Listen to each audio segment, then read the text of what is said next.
116 to brag on my king. It is 116, Romans 116. We talk about him daily cause he run this thing. Can I do it? Can I do it? Yeah.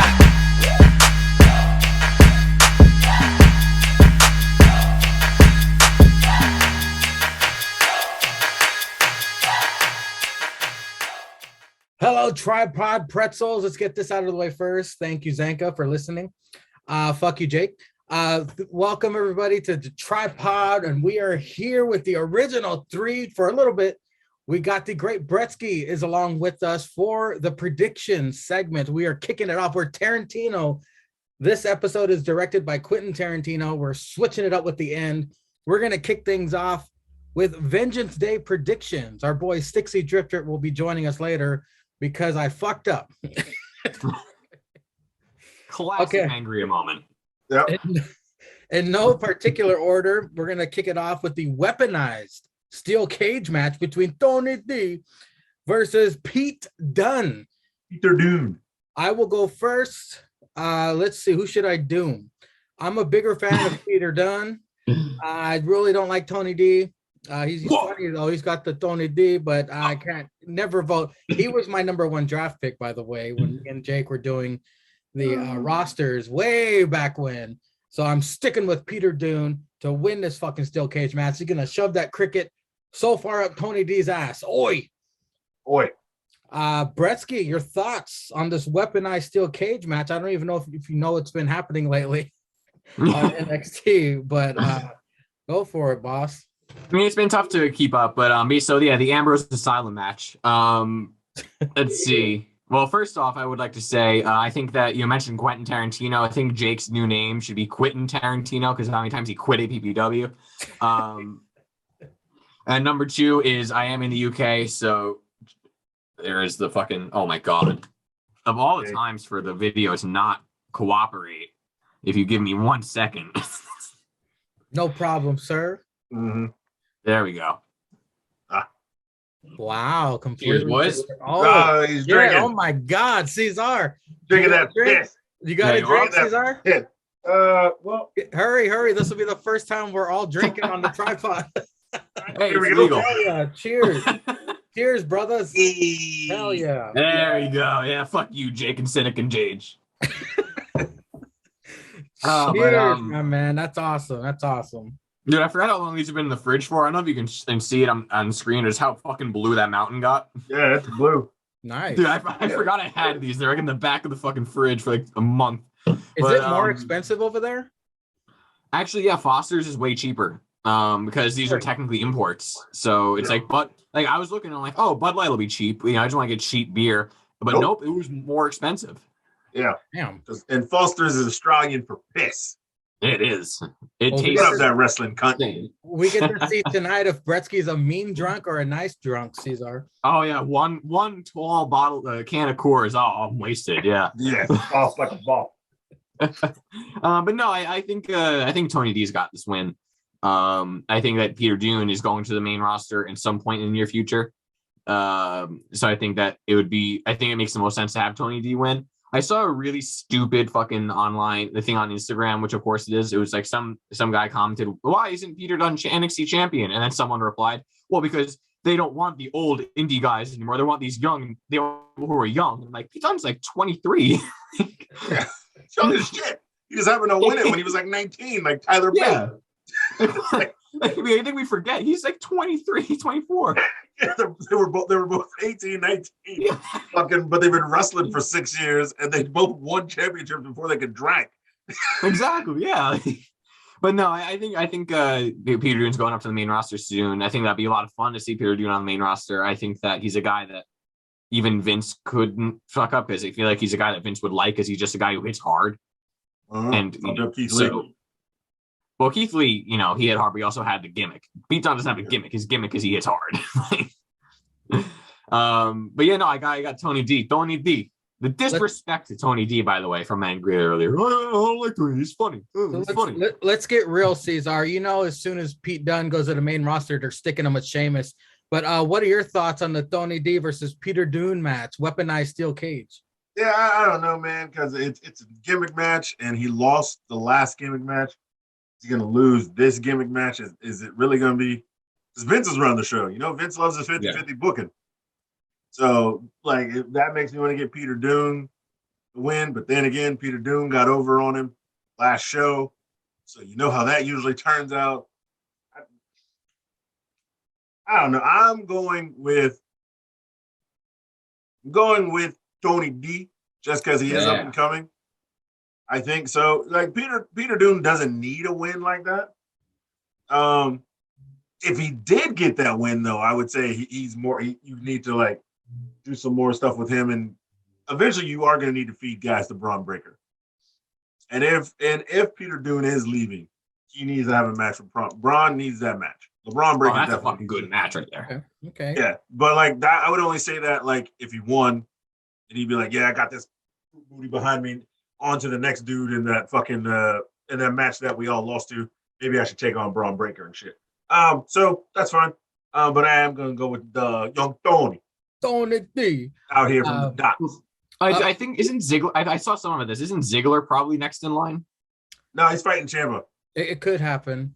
No, saying yeah. like after, like after this match that with Santos, like it makes sense probably for Ziggler to be up next. It would make sense for Ziggler to try to cut the line, but then again, you could pair him with whoever wins loses this Carmelo. Him and Carmelo would be fucking fire. Yeah, but like him and you what the fuck's his name? To the Moon. Carmelo and Cameron Grimes. There we go. I literally could not think of his name. I couldn't think of it, dude. I was. Brettzky is the one who hasn't been on the tripod. You've been on every week, asshole. Yeah, but I still don't give a shit about Cameron Grimes, and you know this. That's disrespect. How dare you, sir? That's an on-running gimmick. Well, we'll get there. Let's move on next to the NXT Women's Tag Team Championship matches. Gigi and JC of Toxic A versus Persia and Indy. From the start, I said that Mandy will remain champion, but the tag team championships will change hands. I will stick with that decision. Persia and Indy Wrestling for the win. Brettzky, your thoughts? I agree. I'm also going with Persia and Indy. I think that Indy specifically, by the way, my NXT female superstar of the year, she needs the win. You know, like because she's had the opportunity. I mean, she had the title run with Candice. And during while they were all in the way, but ever since then, ever since Johnny left, and it's kind of fizzled out in a way. It's slowly, not really fizzled out because she's still featured, but like she hasn't been like really in that title hunt. Like they had the fatal 4-way ladder, but they lost, but they kind of been more backstage. I think Indy needs this to maintain that momentum and carry it on through the rest of the year, because I do think in my heart of hearts that Indy Hartwell is a future NXT Women's Champion, but I think that in order to get to that point, you need to have her. Like it's easy enough to keep Mandy Rose champion and have Gigi and JC lose it at Vengeance Day. So I think that Indy and Persia take the titles here. There is a hidden X factor here that Brettzky doesn't know about. What happened on this past week's NXT? Actually, they're trying to Toxic A is trying to cause a rift between Persia and Indy with this whole jealous storyline between Duke Hudson and fucking Persia and Indy, like a weird love triangle. But Indy's like, huh? The Australians all together. Yes. Sam's cleaning his pants over there. Ceizar, your thoughts on this NXT Women's Tag Team Championship match? So I tend to disagree with you guys. How dare you? I think Toxic Attraction will win because Indy and Persia are still in the Dusty Cup. And if they do lose by some fuck shit with Mandy, possibly, I think this is a springboard to have Indy and Persia win the Dusty Cup and then get their title shot and then go on to be next NXT Women's Championship. I do think it'll end up the same way. I just think it's not right now. I think they'll give Indy. I'll give Indy and Persia to win the Dusty Cup, possibly over Raquel and Cora, or maybe even Io and JLR. That way Indy gets a win back over Io, who took the belts from her, and then gets like that final revenge against Toxic Attraction, possibly at that Mania weekend. And then they'll get that big win, and then they'll go on to have the tag team titles for a while. That's a good pick. That's a really good pick. Up next, the Dusty Cup Finals, where we all thought, because it was February, We thought it was February. We thought it was the hard R's month. We thought it was the hard R's tournament to end up in the finals, but no. Martin Luther King was not smiling on them today. The returning MSK to the finals versus the Creeds. Since the beginning of this fucking tournament, the Creeds have always been my pick. So I will not stray. I will pick the Creeds because must see Malcolm. You know, he's going to be all kinds of happy when they take that Dusty Cup. Possible fuck shit. MSK, they've had their time. Maybe. And it was bad. Yeah. So the Creeds all the way, man. Those guys, Julius Brutus, they're the new hotness, and I'm voting for them. Brettzky. Well, I'm sure that they're smiling now. They felt the power of Mangria voting for them, so I'm sure they're happy to know that. They're sad right now. They're waiting for us to speak. Oh fuck! They get released anymore. They get released. No, I will say, like, watching, because I mean I've been always had the most time to watch every single tripod like in full in one sitting. I haven't had time to watch much wrestling, but watching the out of context clips, which by the way, if you're not watching the out of context clips, watch the out of context clips. Those shits are great. Like, even if you watch the episode already, they're funny. You guys, like the ride that we've been on with the self-proclaimed hard R's has been that was all Ceizar, man. It went from the ashy ass, I can't say the last one. Ashy ass Negroes, the ASK. ASK. I was concerned. Mangria was going to finish that sentence. I was like, wait a minute. I'm not that drunk. Negroes with the I'm not that drunk. Gross. Oh, my God. Fuck those guys, man. Fuck them hard on. The fucking tourney out the gate. It's like Vic said, old bracket buster having ass. We'll get into that later, but Brettzky, go ahead and give us your pick. No, I'm going with the Creeds as well. MSK can do whatever they want. I'm still not going to be a fan of them. You know, it's like if MSK wins, I will be visibly sad. We riot. I will be no, I won't riot. I'll complain on Twitter. That's white riot. That's the white riot.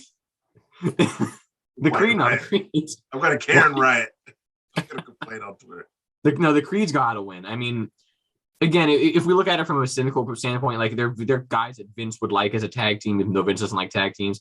But looking down, like, my God, these guys are so good. Like, you know, Ceizar, I believe, has rescinded his opinion that they were just AO trash but white from very early on when he first saw them, because they are so good. Bivens is so good. Diamond Mine needs that dub. And it's got to be the Creeds, and the Creeds versus fucking Eichner and Bartel. Oh my God, that's gonna be good. Good. Ceizar, your thoughts? The Creeds versus the MSKs. If it was the hard R's, then Musty Malcolm would be crying, shaking in his boots. He posts on Twitter. Yeah, he would be cursing them. He would be dropping hard R's on Twitter over the next 2 weeks if it was fucking. He'd be Joe Rogan's new favorite listener on a podcast, dropping so many hard R's. But no, we all in agreement. Diamond Mine and Imperium already have beef. So this just gives the Creeds more. I mean, that match they have with the GYV, God damn it, man.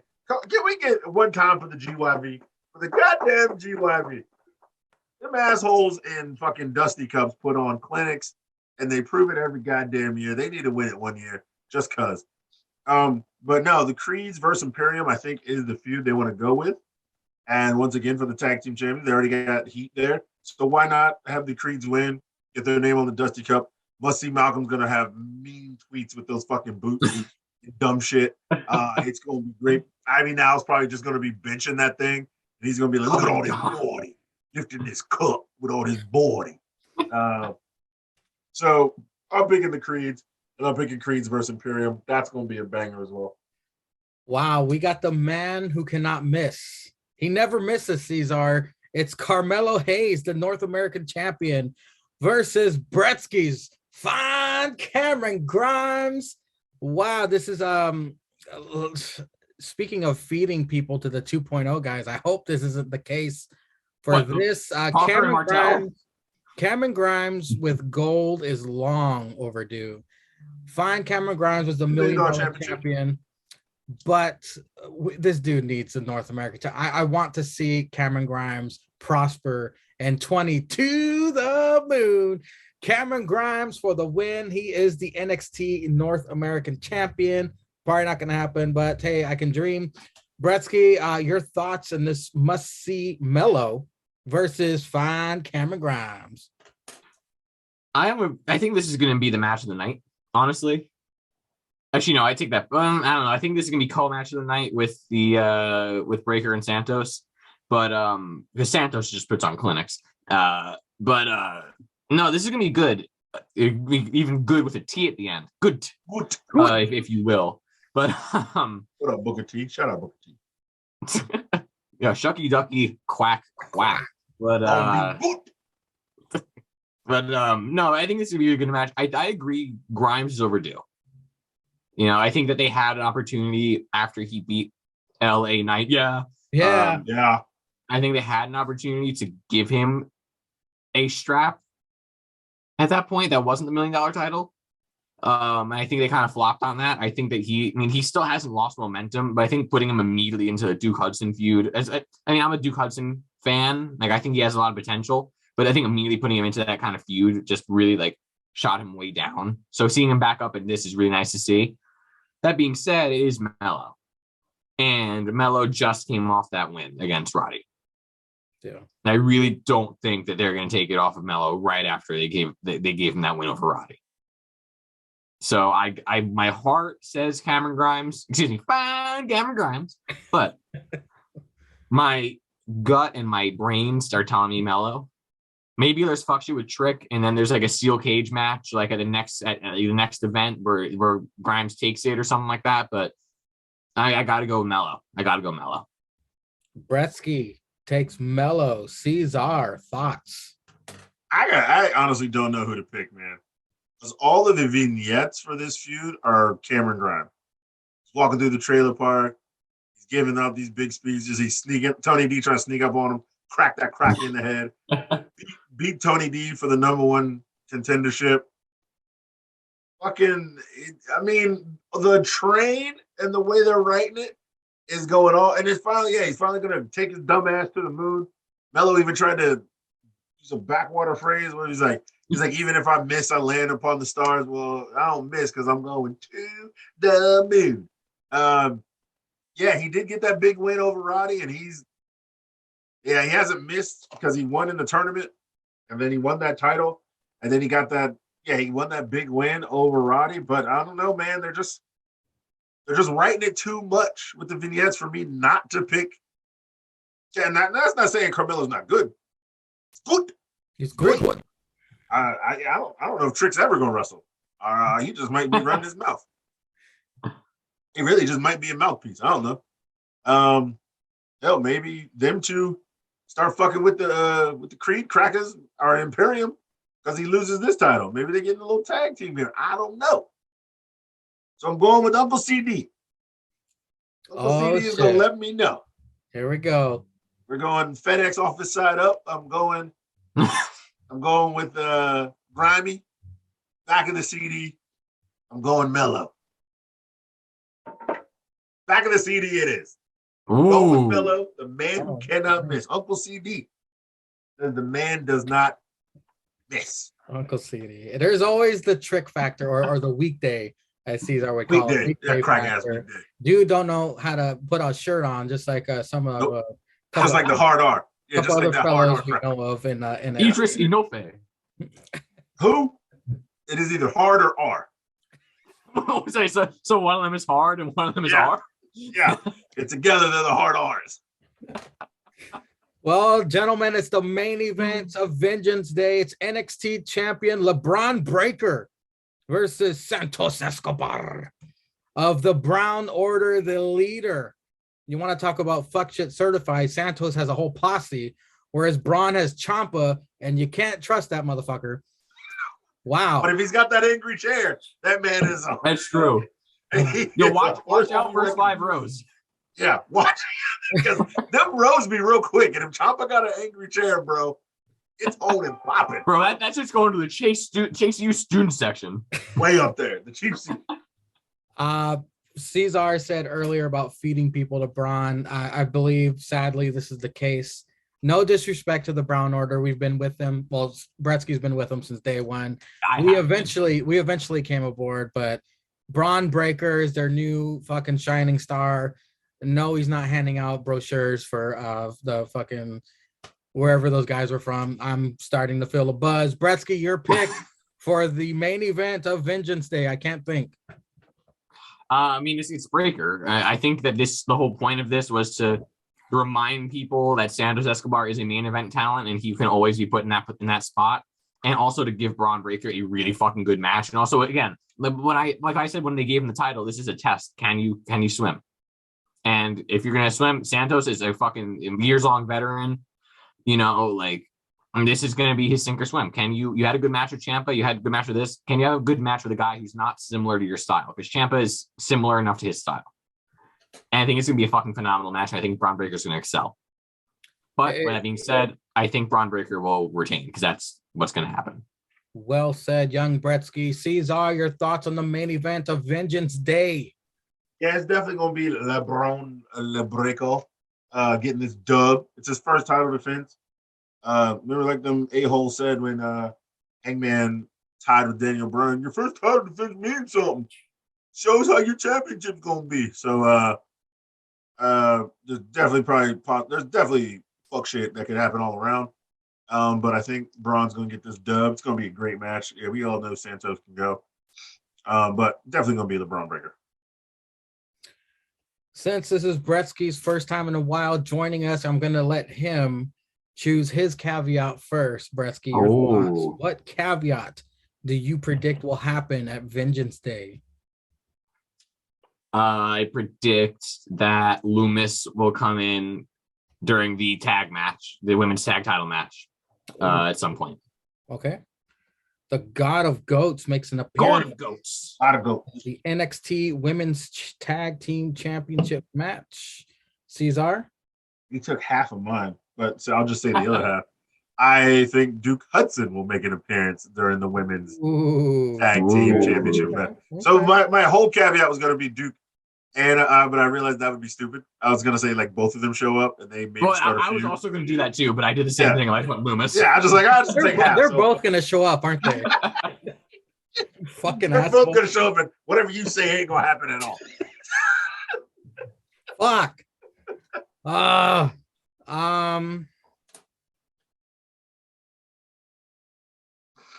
have a super obvious one. It's not even fair. I'll go with something less obvious. Surprise, surprise. I agree it's cheating. It's always trying to get a dub. Always trying to get a dub. Okay. How about Ciampa comes out during the main event? Just comes out? Yeah, he comes out. Well, just like you guys said, Loomis will come out or Duke would come out. I'll say Ciampa. But we said it cooler. Yeah, we definitely said it cooler. Yeah. Keep drinking. Fine, Ciampa come out. I hope Ciampa's off that day. Ciampa's not even in the building. No, they're gonna show him at like 8:00 and leaving. He's getting his beard dyed. I can't make it. He throws a chair. No. Yeah. Well, Brettzky, thank you, young man, for rejoining us for the predictions. I really do appreciate it. I know it's very late where you are, sir. The plugs are already in the intro, so thank you. I do appreciate you watching the Out of Context highlight reels. Continue to watch Dynamite, and the Sunday Night Skeet will drop after we're done with this tripod. Sunday nights, it's been done for a while. I finished Dynamite and Sunday Night Skeet a while ago. So is there any closing remarks you have for the tripod pretzels that have been missing them some Brettzky? Yeah, I got a couple of things. Yeah. First off, Super Bowl Sunday. For me, it's later today. For you guys, tomorrow. I don't know what the fuck time it is anywhere. Have fun, stay safe. You know, drink responsibly, unless you're Ceizar, in which case drink as you always do, my man. Goddamn right. If you're looking for some great bets to do, here's Brettzky's betting corner. OBJ for Super Bowl MVP is a sneaky pick for a good bet. It's gonna be Cooper Kupp. Fuck out of here. Hey, I'm just saying, you want a sneaky pick. You want to put some. If you're feeling a little risky, you want to go for one of these bets. It's a high plus. You know, Because Drake did it. Because Drake's ignorant ass did it. put 500K on OBJ to have like 100 yards and a touchdown. Well, no, I think it's a good pick, but definitely stay safe, make some money. I got my bets in because it's legal here. In the UK, I got my bets in. Bengals for the win. Someone's going to score. There's going to be a score within the first 5.5 minutes of the game, and OBJ for MVP. And also my last remark, before obviously, thanks for everyone listening to the tripod. You listen to the faux pod, whatever, all those plugs. Ceizar, I got a tiny Jew of the week for you. All right, what you got? Why have you not opened a Big Brunch Cantina? Put up the thing, Troy. Put up the thing. Big Brunch Cantina. Troy. Why haven't I opened one where? In the UK. Because let's say a friend of mine, a friend of mine was in need recently of one of them omelets. Yeah. It sees at the Big Brunch Cantina, it's on Ceizar, but there's no Big Brunch Cantina over here in the UK. So I don't know. So let's say my friend is now 25 pounds down. Hey man, look, all I'm saying is there are certain laws preventing us to come over there. Oh, okay. That damn legal system. Yeah, it's bad because not all the money to run it is clean. That's all I'm going to say. Not all the money clean. Yeah. But if the Big Brunch Cantina were to go international, yeah, I don't know. We don't open for lunch. Ain't no like tea. All right, we won't fuck with tea unless it's sweet. The Big Brunch can tea? No. That's some Jake shit. Don't ruin it with some fucking Jake shit, okay? But now, we might have to go over there. We might have to do some fuck shit. Could do 15 feet of sausages. I don't know what the fuck they eat over there. Fish and dips. Brunch Cantina. Yeah, we could go over there. Have a little breaky over there. Whatever these crackers eat, blood sausages and shit should be on the morning time menu. But yeah, we'll look into that. We'll get the BBC some passport status. And I might have to fly over to the old London town, build one out there somewhere. Nice old pub in the back for the guys to get rowdy, play some darts and shit. Yeah, we'll look into it. We'll look into it. Well, my friend will be very happy in case anything like that comes up again. So that'll be good. It'll be a Big Brunch Cantina Express. Yeah. It's just at the side of like a gas station, like. Yeah, just right in the back. It's right by like the Exxon Tiger Mart. Motherfucker's gonna be like, I walked through the sandwich aisle of like a gas station, and I was in the most craziest pub I've ever seen in my life. They're like, all right, Dad, calm down. Yeah, there was free Plan B in the bathroom. I swear there was free Plan B. Some black guy was on a poster telling me to take it. And some guy named Troy kept yelling at me. Yeah, some guy named Troy was in the DJ booth yelling "Oi" all night. There's a bunch of white rags stuck to the wall. What the fuck? It smells odd. I swear Troy and Wade Barrett were in the DJ booth yelling "Oi" at each other all night. Oh God. But yeah, I guess just stay tuned for the rest. I love that I was on here and Stix wasn't. That's really funny to me. But APB on Stix. I have no idea where he is. He hasn't responded at all. It's because you said that you do at 8 o'clock his time. It's already past. It's past 8 o'clock his time. No, it's not. No, it's not. It's about to be 8 o'clock his time. It's past 8 o'clock my time. You drunk fuck. Hey, usually he responds. All right, he's quick with the response. Hopefully, he's okay. You're spoiled. You're spoiled, Andrea. Post some butt meat on Twitter. He'll find it. You want to jump into NXT or AEW and wait for Stix? Ceizar. It don't matter, bro. All right, we'll just lead. If it's AEW, I'm gonna need some time because I'm a fucking rant. All right, we'll start with NXT then because we all know how the fall of the hard R's could take up a good 40 minutes here. Jesus fucking Christ. Well, I will see you boys. Enjoy the rest of the show and stay safe out there. Super Bowl Sunday. Thank you, sir. Drink responsibly yourself. No driving. Stick to the plan Bs, and you'll be good, brother. You get one of them black taxis that people hump in on Pornhub. You not seen Fake Taxi? Spread the word. Have you not seen Fake Taxi? Look up Fake Taxi. It's hilarious. Just British people humping the taxis. All right, boys. All right, talk to you boys later. Thank you. Well, we're going to start with the A show this week. It's NXT in true Tarantino fashion. We're starting off with Wait, so we can drop N-bombs on this? Dusty Is this Cup. Tarantino? Yep. Oh. Well, it'll offend the 6 people that watch this. I guess. The Dusty Cup semifinals, the Creeds versus the Grizzled Young Vets kick off tonight. A fight starts on the outside of the ring. The GYV takes the lead, and Malcolm gives a scowl. We need a Malcolm cam, by the way. The Creeds use their technical wrestling to fight. The GYV use sneaky double team tactics to fight. They really are veterans, and they're grizzled. They injure Brutus's throat. They nail the Doomsday device on Julius. With Drake and Brutus in the corner, Julius leapfrogs over Brutus to nail a superplex. Brutus lands a stiff lariat to a seated Gibson, then picks up the pinfall. Creeds go to the final, Ceizar. What did you think of the, like you already mentioned earlier, the GYV, they get shit done in the Dusty Cup. Unfortunately, not this time. But what did you think of their match against the Creeds? I thought this was a real good match. Yeah, good fuckery everywhere. GYV attacking up top, showing them that, this is Dusty Cup, man. We're going to the finals. Ran up in that ring, was doing work, doing dirt. The Creed came back. They had that thing where they were doing the knees. The motherfucker was rolling back and forth, hitting him in the gut. Oh yeah, but they did the double underhook, a jig on the bottom of the ring, choking the motherfucker out.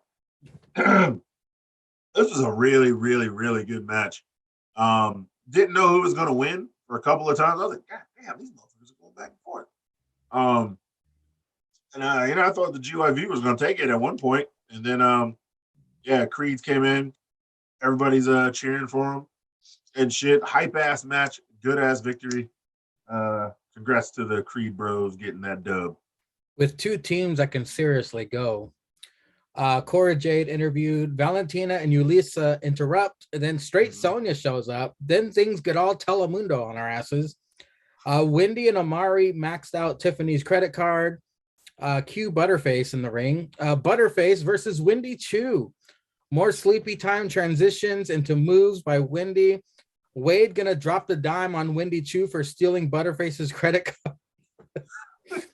card. This story is fucking dumb, by the way. This is like Booker T versus Edge at Mania, but the match is entertaining at least. Stratton breaks a nail and goes super Barbie on Wendy, picking up the win with a corkscrew Vader bomb.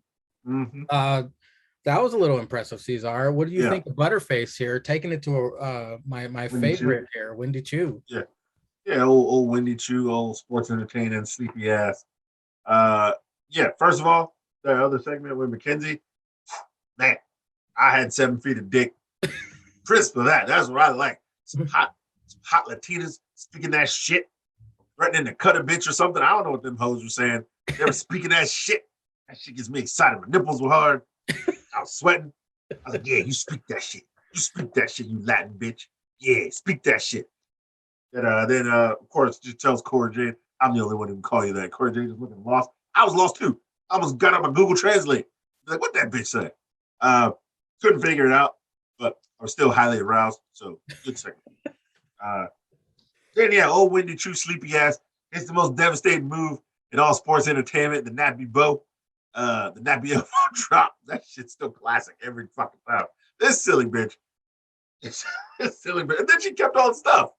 Like, they're in the same building. Why didn't she just steal the stuff back and then return it? Max, old girl's dad's credit card. Just take the shit back. I'm pretty sure that sleepy bitch left the receipts in the bag. She didn't throw them away. But no.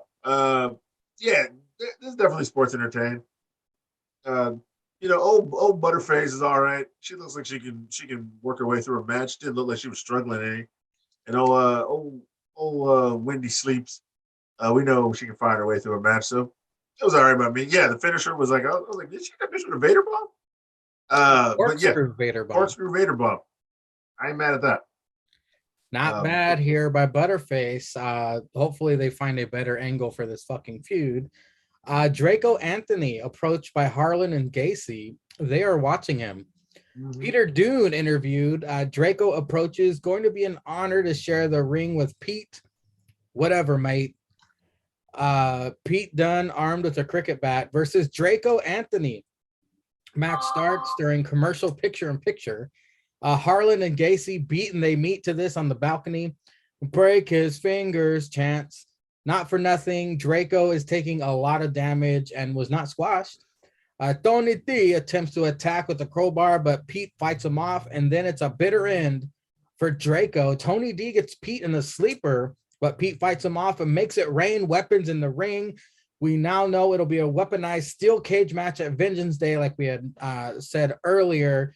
Ceizar, are you a fan of Draco Anthony, or is this just he's on the brink of hard R? Yeah, I don't know who this nigga is. Yeah, I know. He had a good match with old Peter.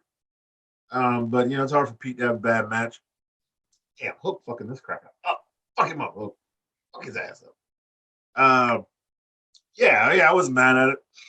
I mean, he looks like he can go. He's had what, 2 matches so far? Then they try and put some color with old crack ass Gacy and Harlan, huh? Trying to get a little splash of coffee in that cream with these 2 hoes over here. What the fuck is this fuck shit? What is he in the military? He's got PTSD and then get swayed by a crazy ass cracker talking. We are your friend. Now shut your bitch ass up. You ain't nobody's friend. Barely Harlan's friend. You sitting there piping him in his butt. That's why his ass be itchy, and that's why he's so angry. We all know that's what you do. Looks like Gacy's trying to put some fudge in the Fudget Club. I guess so. Yeah. Yes. Fudge packet out this bitch. But yeah. It was a fine match. Pete got that dub, and then old Tony D out there doing some fuck shit. And yeah, Pete threw all the weapons in the ring and made it that match that they're gonna have. What, next week? Yeah, for Vengeance Day, Brettzky said it was an Ambrose Asylum match. That's exactly what it's gonna be. That's exactly what it is. Yeah. Zoe and Io backstage. Io needs a partner for the Dusty Cup. That was the end of the segment. LA Knight, yeah. Yeah, let me talk to you. Versus Sanga. Dakota Kai. Tall Indian nigga, tall red dot. This was the segment I didn't see, Ceizar. So when you were talking about earlier, I was kind of puzzled. You said, okay, because I came back during the end. It was Dakota Kai hating on Wendy Chu and her purchases. I caught the end of it. I didn't see what happened. I think Dakota lost. She lost to Star Ray. No. This is the backstage segment where she finds Wendy Chu's bags with everything she bought. Oh yeah, she was just saying like she was stupid or something. Okay, so I didn't miss anything. Yeah, no, you didn't miss anything. Okay, good. Sanga steals Braun Strowman's gear and faces LA Knight. Yeah. As LA gets the advantage, Waller removes the turnbuckle, which distracts the ref. LA gouges Sanga's eye. LA lures Sanga to hurt himself on that exposed turnbuckle. LA neckbreaker for the win. Motherfucker debuts and loses immediately. Waller attacks, but LA lays him out. Yeah, this was a whole lot of waste of time, Ceizar. Sanga debuts, loose. I mean, it's LA Knight. Yeah, he's awesome. Yeah. He's awesome. It's a feud. It's a feud. He should have had him squash like a couple jobbers and then face LA. I don't know. What do you think? Why? This dude's trash. I told you he's trash. He is trash, but they want him to lose on his first match. This dude. Yeah, because he's trash. Well, they built him as like this new big giant guy who's going to be intimidating. He's Waller's bodyguard. Motherfucker loses immediately. He's trash. And he's fucking a big red dot. They just send his ass back to cook some curry and a chicken. His fucking red dot having that. I don't even know if it's right Indian. I don't give a fuck. Send that nigga some smoked sickles and some curry. So get his bitch ass back on the other halfway across the water.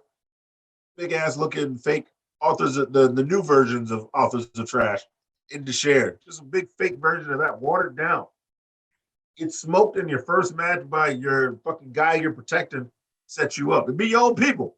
Be your own people, man. And then got your ass, monkey ass whipped. And then Grayson Waller got his monkey ass whipped. And then LA Knight, yeah. And LA Knight, getting the dub as he should. And fucking Grayson Waller talking about he broke the fucking nigga, you got in the ring.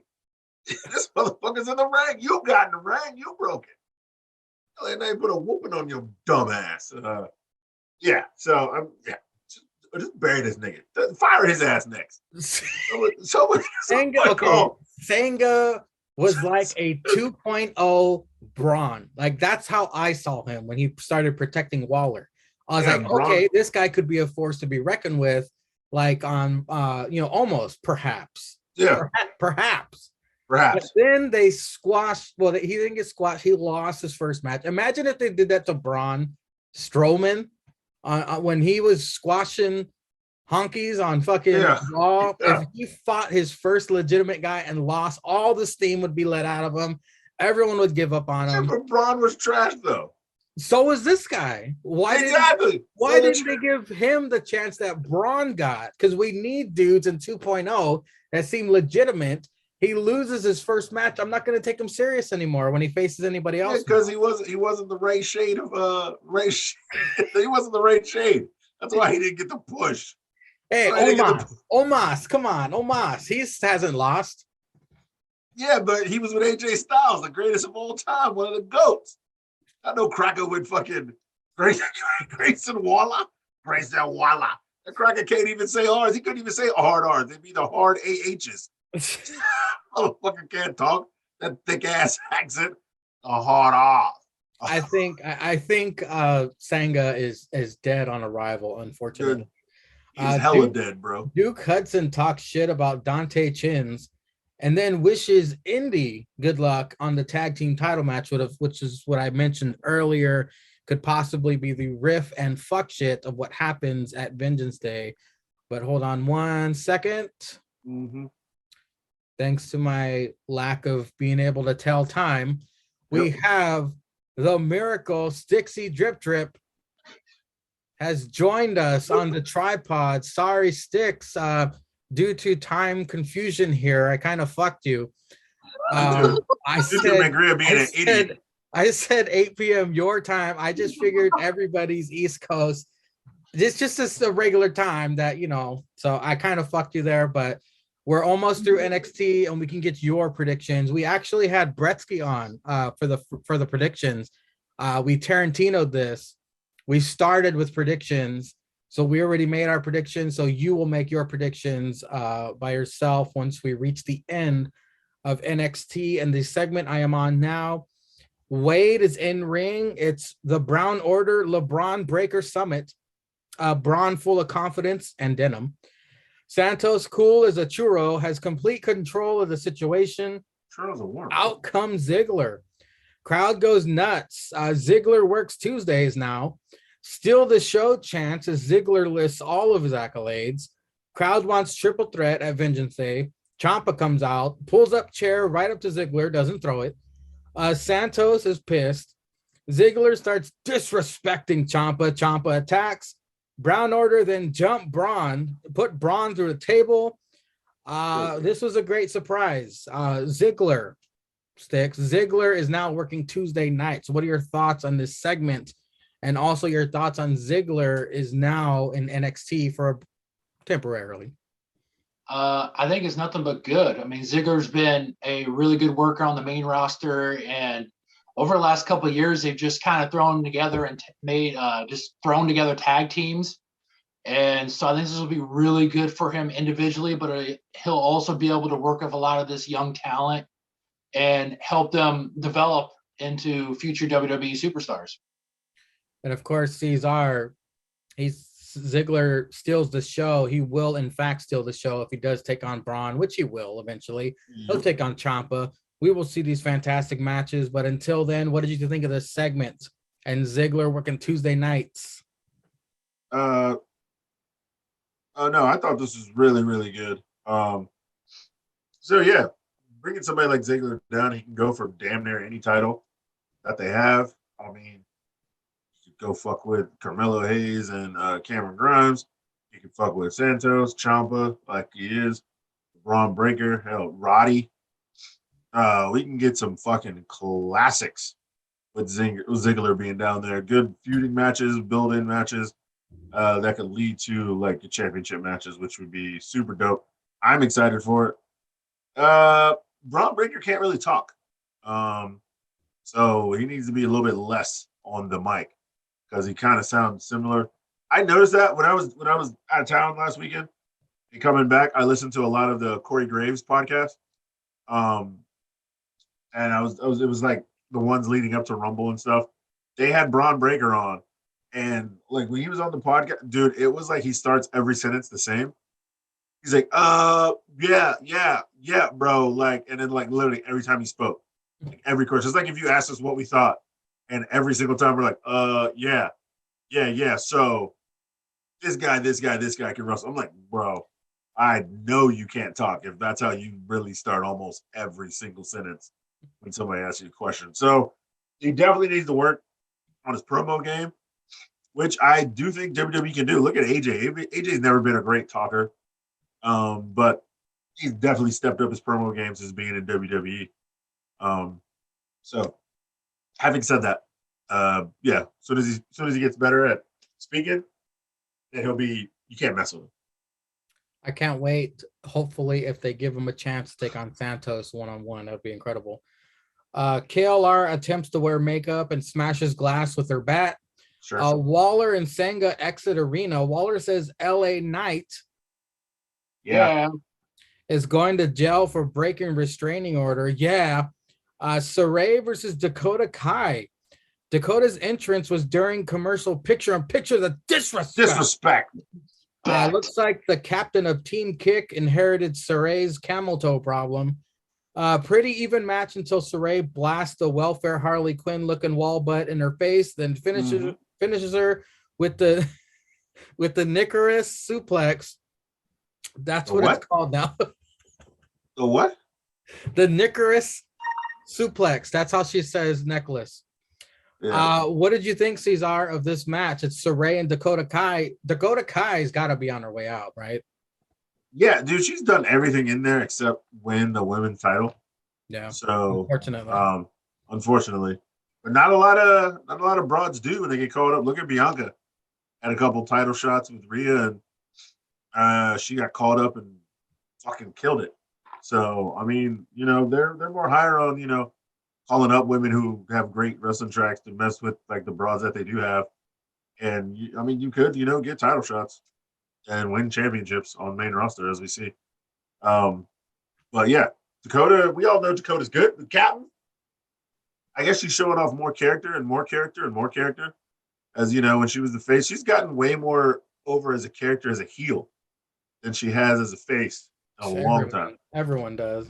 Yeah, everyone does. And I guess we'll see Malcolm. He'll be upset again. He'll probably fire off some mean tweets.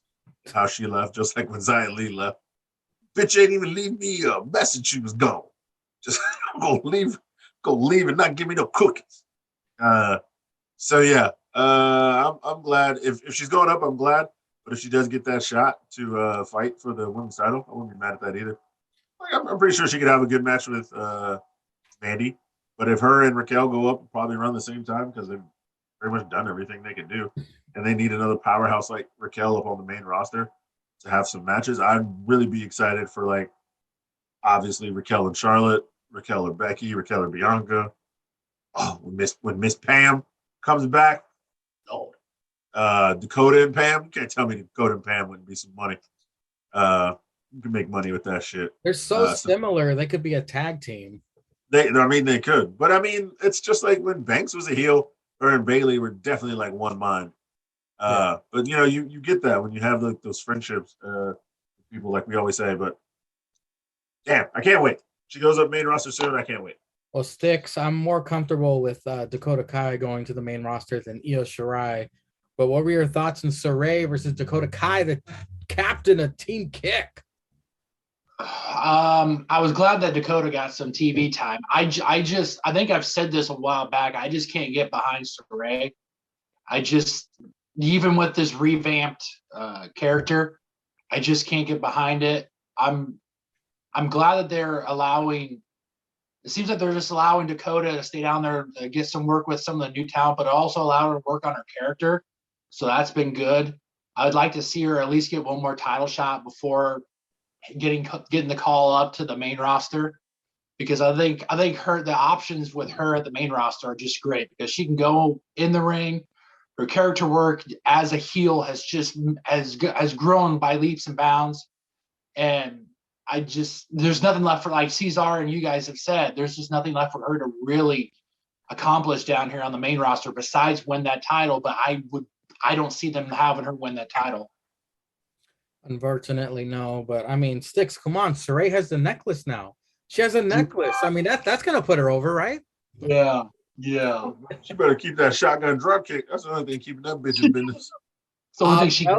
Mello and Trick are in the barbershop talking. They talk about Cameron Grimes. Shit, bet LeBron can learn something from you. Indy and Persia backstage talking about Duke's wishing luck, and then Gigi and JC approach. They have a photo of Duke and Indy fueling that little fuck shit that could happen possibly at Vengeance Day. What's up with that? Brawl ensues. Ceizar, thoughts on the barbershop talking? This cracker talking about he need a lineup because he dating that old big titty bitch that was singing a couple weeks ago. It's her third day. Oh, the third day. Oh, the third day. The third day. What is this, 1987? Where it's 3 days before you get some butt meat? Man, you better slang that dick on that bitch in the back seat after she get finished singing. You got your throat opened up from singing, bitch. Come get this beat. That's what you need to do on that shit, man. Fuck around. Them crackers and then Trick. I don't even know what Trick the hell was Trick was saying.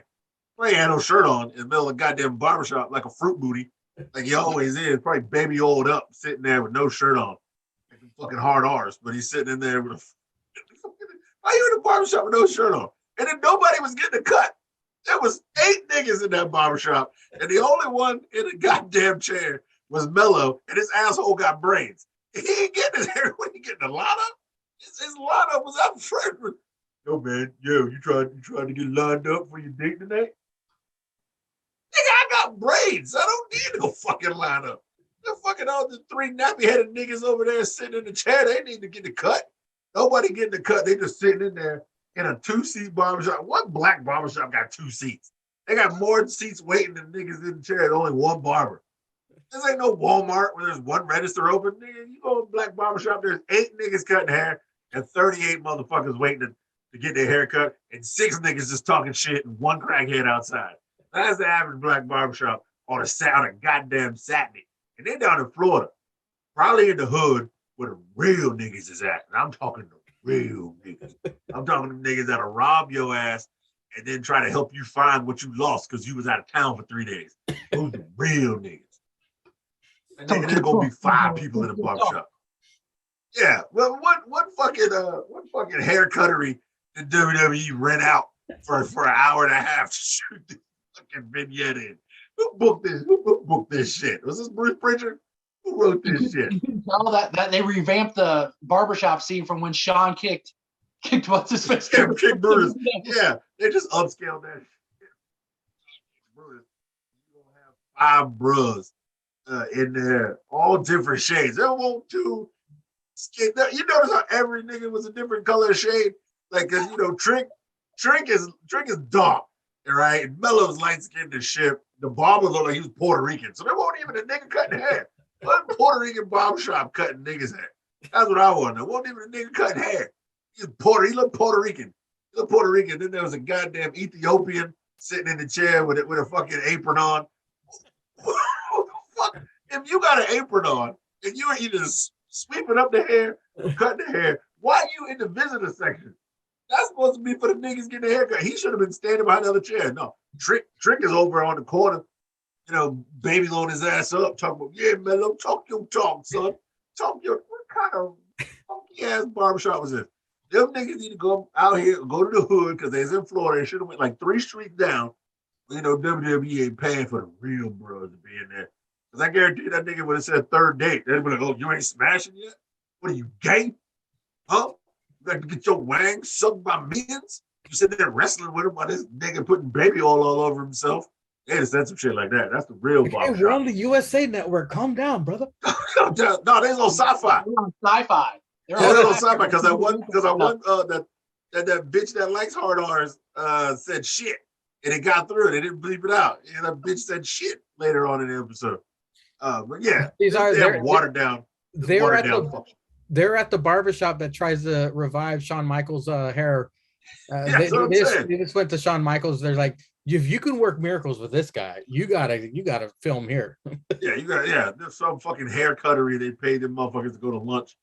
They could film in the back corner. Get that fuck shit out of here. Anyway, I was sports entertained, but I mean, come on, let's get a real barbershop and a real nigga cutting hair, not some Puerto Rican. What are your thoughts on the whole Indy, Persia, Duke, all that fucking shit? But this is some fuck shit. Hopefully, this is returned out with some fuck shit from Toxic A, just to try to break them up so that one, they don't win the Dusty Cup, or two, they get into a fight and don't take the tag team championship. And Duke Hudson's just being a dick, and they're probably like, yeah, Duke, go suck your dick. You just gotta say some shit to trip these bitches up. And he's like, I'm Duke Hudson, blah, blah, blah. I either like thick bitches or getting my dick sucked by two skinny bitches because I'm Duke Hudson and I don't play poker no more. A pair is better than a single any day. Probably some fuck shit like that. We'll probably have a pun and some phrase about some fucking poker again with his dumb ass. And then that Asian cracker gonna hit him in the knee. He's out of here, boy. As long as there's a full house on my dick, I'll do whatever you say. Just cut my hair. Just cut my hair. Yeah, just cut me bald again.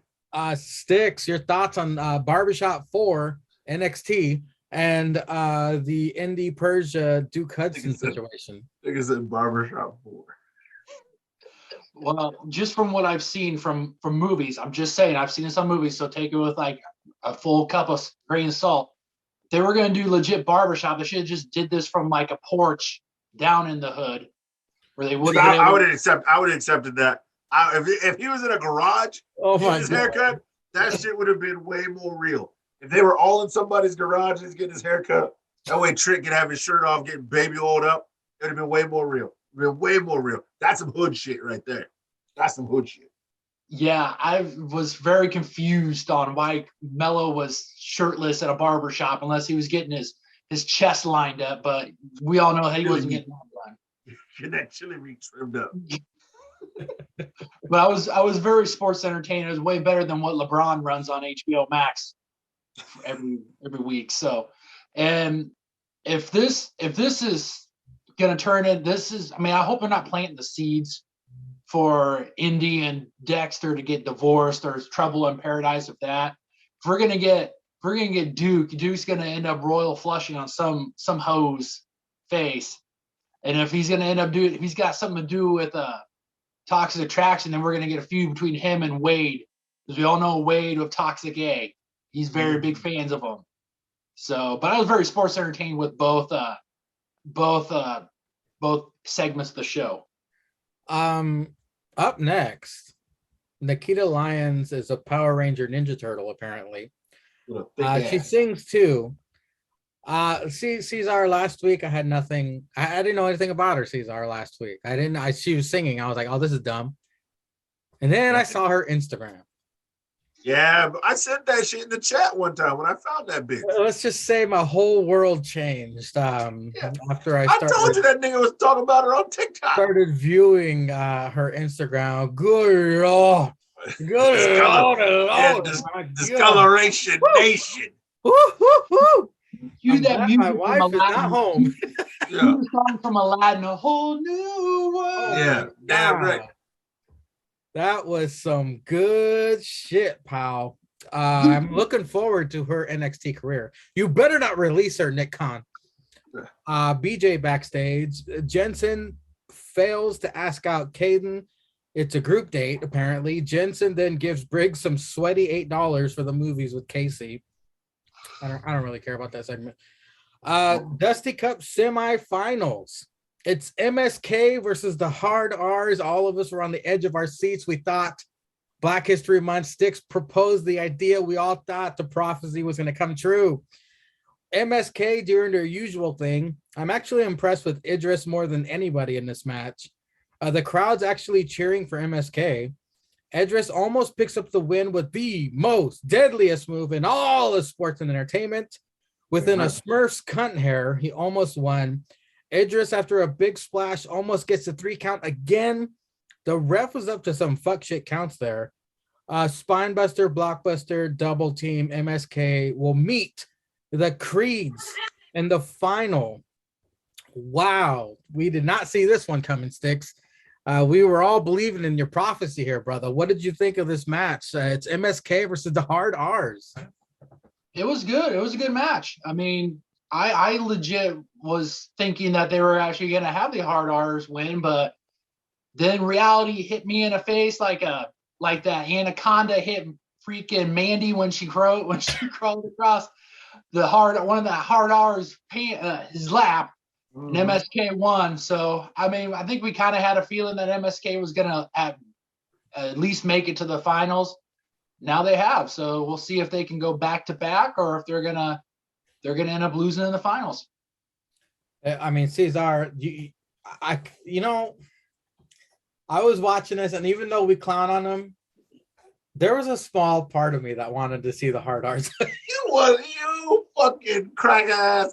Just for the material for the tripod. If the Hard R's would have made it to the finals, it would have been epic. But Ceizar, your thoughts on MSK versus the Hard R's, man? You wanted that shit for the chaos. It's all right to root for the chaos sometimes, man, girl. Sometimes the shorts alone, just talking about this would have been beautiful. You wanted the chaos, man. Look, it happens. I root for chaos in sports all the time. I love the chaos. Who doesn't love the chaos? Except for the Cowboys losing. I mean, that's one thing I'll hold. But yeah, them fucking Hard R's, bro. If them Hard R's would have won against MSK straight up again, I would have lost my shit, bro. I would have lost. And the only way I would accept it is if Imperium came out and like tripped up MSK and let the Hard R's win. Oh my god, I'd have lost my shit. The fucking Hard R's were in the finals. Fucking two ashy ass motherfuckers run out here. Ain't got no team name. Ain't got no finishing moves. Been winning by the most dangerous move in all sports entertainment.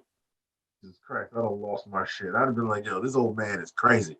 But I mean, he would have been giving the people something new. Something exciting. Twitter would have exploded. They would have been like, who the fuck are these niggas? You about to put them on the fucking Dusty Cup? You about to put these two ashy motherfuckers on the cup?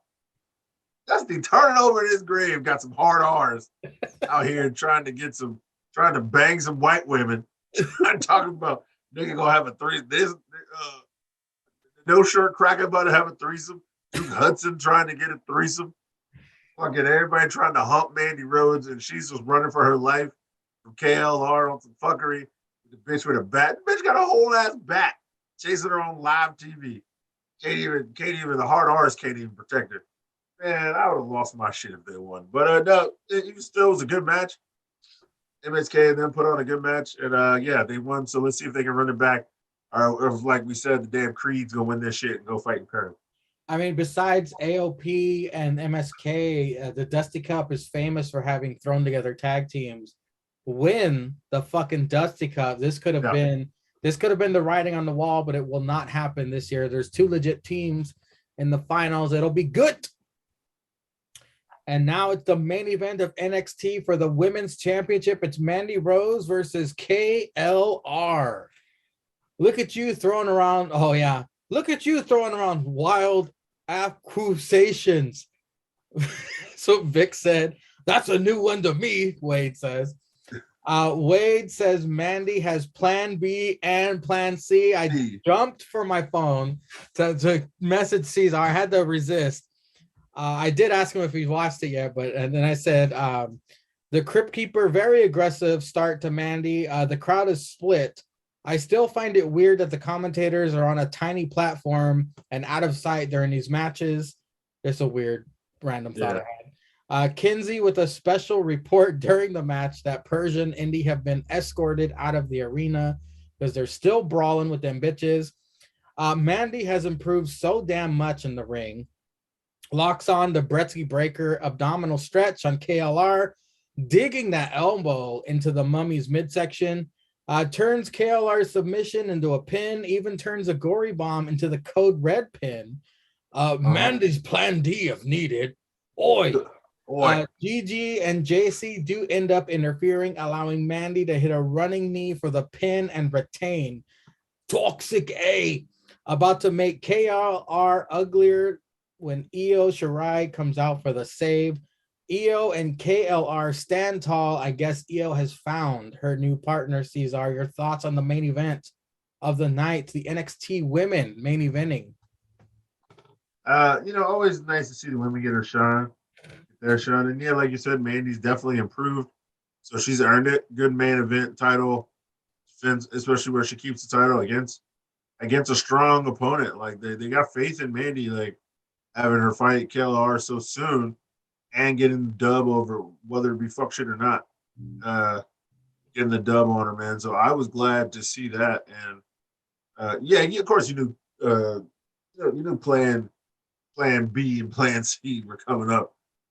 Mandy always got an omelet in that back pocket. She always got an omelet in that back pocket ready to sling it on a bitch at a moment's notice.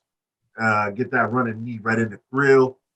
1, 2, 3, and the dub. And old fucking crazy ass Io runs her dumb ass out to the ring. Just stomp that bitch out too. It's 3-on-1. Bitch have a chair or something? She have a chair? She just ran out there. She just ran out there being all. Stomp that bitch out. She ain't got no chair. She ain't got no kendo stick. Stomp that bitch out too. Stomp both them hoes. But yeah, you gonna mess with a crazy Asian? You gonna mess with a crazy Asian? Fuck yeah, bitch by herself. Asian. No. Yeah, bitch by herself. There's 3 of us. And one of them bitch, if the bitch rolled out with somebody else, I'd be scared. She might turn into Bruce Lee. What are you talking about? That bitch ain't turned no Bruce Lee. She jump on the top rope and throwing her dumb ass off into the table. Like she one of the Mexican crackers on El Gato. Throw that dumb bitch Ceizar, she got Crouching Tiger on them, all right? That's why they were scared. Whatever. They were scared because of that. But Stixy, they're scared because it was white. if it was a black bitch out there would have been like, no, we finna stomp these bitches out. We put on the 10 boots. She would took her heels off and just would have beat her up with a heel. Yeah, she told that bitch put on some black Air Forces or some Timberlands, put on your New York Yankees hat, and we gonna stomp these bitches out. That's what black bitch would have done. Black bitch leading them hoes. They're gonna start stomping some bitches out. Well, Stix, your thoughts on the main event of NXT? I thought it was really good. I mean, this shows how far Mandy has come. KLR, I mean, she was over 600 days as women's NXT UK women's champion, so she can go. So this was a really good main event, and I think it was regardless of the fuck shit ending, the interference. This shows how far Mandy has come in her wrestling career. So I think this is nothing but good news for NXT going forward, that you could put her in the main event and she won't have a bad appearance. Very well said. Hold on a second, guys. Stix, it is now time for your Vengeance Day predictions. I put Ceizar in the waiting room because I didn't want any influence. I want to know your real opinion on the finishes to these match and your caveat. So we're going to kick things off in no particular order. It's the weaponized steel cage match. It's Tony D versus Peter Dune. Who is your choice to win this match? I'm a Peter Dune fan, but I gotta go with young Tony because I believe that with him they see a bright future with him, and I think this match will be the match that propels him to be the next North American Championship contender. Well said. Up next, the NXT Women's Tag Team Champions match. It's Gigi and JC of Toxic A versus Persia and Indy. I gotta go with Toxic A. I mean, there's no way that they will have them lose those tag titles while Mandy still be NXT Women's Champion. And I think that with what we saw on NXT this last episode here, I think they're planting the seeds for Persia and Indy maybe for a feud down the line against each other. Very well. The Dusty Cup Finals, the Hard Art. I mean, MSK versus the Creeds. Who takes it? Who takes the Dusty Cup? Well, as much as I was disappointed that the Hard R's didn't make it, I'm going to go with the Creed brothers because I would have liked to see the Hard R's and the Creeds, and you could have had Apollo Creed references from Rocky, but I got to go with the Creed brothers. There's a lot of momentum on their side, and I think that they could be the guys that will maybe dethrone Imperium. It's the North American Championship match. It's Carmelo Hayes, the guy who never misses, with, of course, Weekday by his side, versus fine Cameron Grimes. Will Cameron Grimes finally get some gold around his waist other than the $1 million championship? Or will the man who never misses continue to be 100% accurate? Come on now, Melo don't miss. Trick gonna talk his talk. Melo's not gonna miss that shot. Melo's gonna beat Cameron Grimes, and I don't know where we see Cameron Grimes go from here. I'm the only one who picked Cameron Grimes. Oh, you were? Oh, I thought about it because I think they legit see something in Cameron. Like if they didn't, then he wouldn't still be. He wouldn't be this relevant, or they'd be burying him. So I think they kind of see something with him, but I think there's still so much they could do with Cameron.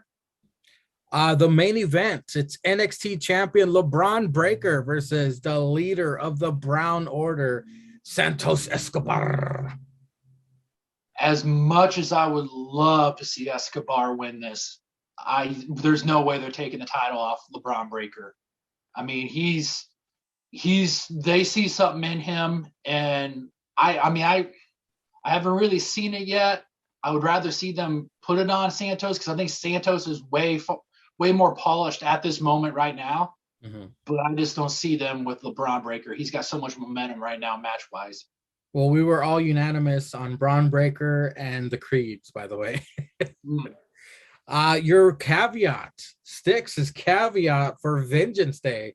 What do you believe will happen?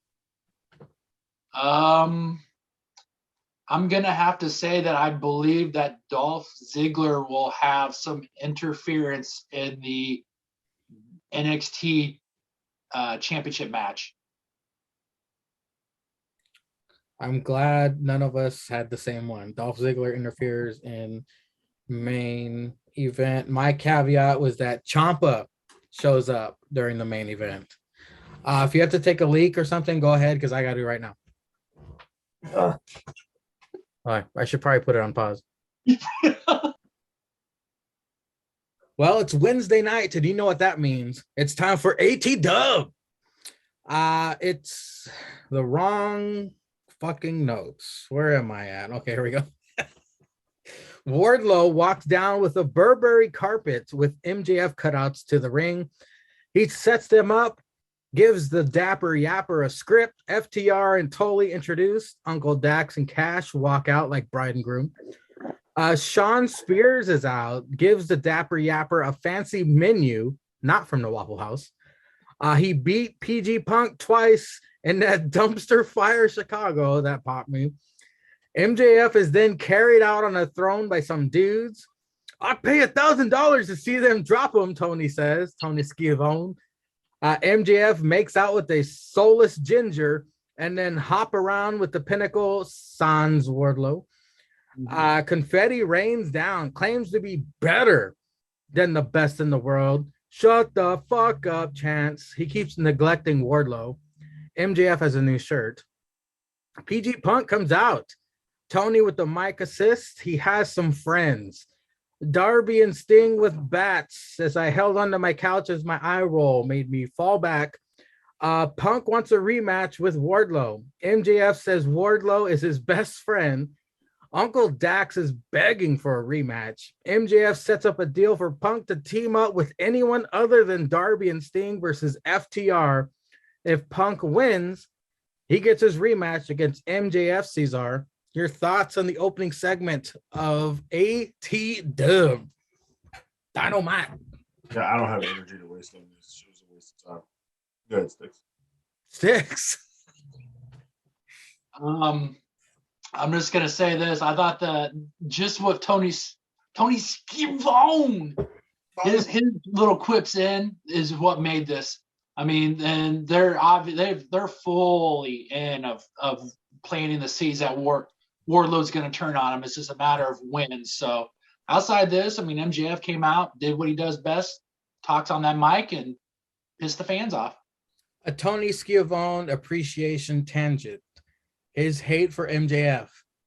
His hate for Adam Cole, baby. His love for the Doctor. makes him one of the best. I love it. I love his little that's what makes him unique. Those little digs, and then the praise for the doctor. I love it. Sorry, that was a little tangent there. Ceizar, Well, still no they're thoughts? best friends. They're best friends. No thoughts on the opening segment? No, I don't care. I'm saving my energy for. Oh shit! Get ready, Skip. folks. Skip it. This is harder than the hard R's. No, PG Punk, MJF. Okay, Andrade with Jose meets with Sting and Darby. Darby has better things to do than work for Andrade, like be the next TNT champ. Andrade says he is the next TNT champ. After 20 minutes, we finally get some wrestling in this fucking show. It's Blade versus Wardlow with Sean Spears. Blade on the attack early, attacks the left leg of Wardlow. Wardlow then takes Blade to Suplex City. Spears seated and eating on the outside of the ring. Pancake. Picture in picture, Wardlow attacks on the outside of the ring. Tells Spears to sit down. He got this. Powerbomb Symphony begins. 4 power bombs and a disrespectful pin for the win. And then Spears got to throw his 2 cents in there with the chair. Sticks, what did you think of this obvious outcome match? Another squash match for Wardlow to build him up. That's all I got. And of course, they're furthering his resentment for Sean Spears and MJF and them. I love the Powerbomb Symphony. I think Tony Schiavone actually coined that. Coined it up. Or Excalibur. I don't know, one of them. It was Tony Schiavone. We're not giving Excalibur any credit on it. But you got to give the people what. No, that's it. That's all he gets. That's all he gets. That's all he gets. Ceizar, thoughts on this squash? Great selling by Wardlow because I actually thought his leg was fucked up a few times. And JR is one of the lines of the night. You know, they don't let you just eat on live TV. So he's got to be doing something with what he's eating right there. It's got to be important. Motherfucker was eating a pancake. I don't know how he thought that pancake was going to be influential in this match. Day rocks. No. But fucking Spears was sitting in a chair eating a pancake. And for some reason, that was baffling to JR. But yeah, Wardlow squashes, get that dub. Squash the Blade. The disrespect. Like, I understand when he's squashing assholes, but squashing the Blade. Disrespect. Next case. Hey, Blade still wins. He gets the fuck bunny. Up next, well, Sean Spears gets Cass Elite. But anyway. Both winners. Both winners in my opinion. That's true. That's true. If there were barbecue sauce on that pancake, JR would have been more leaning it up. He'd have punched Sean Spears in the neck. Penta says he got black skeet in his soul. That's the only line I wrote. I don't even know what the fuck that means. I'm drunk with you. Was that a video package?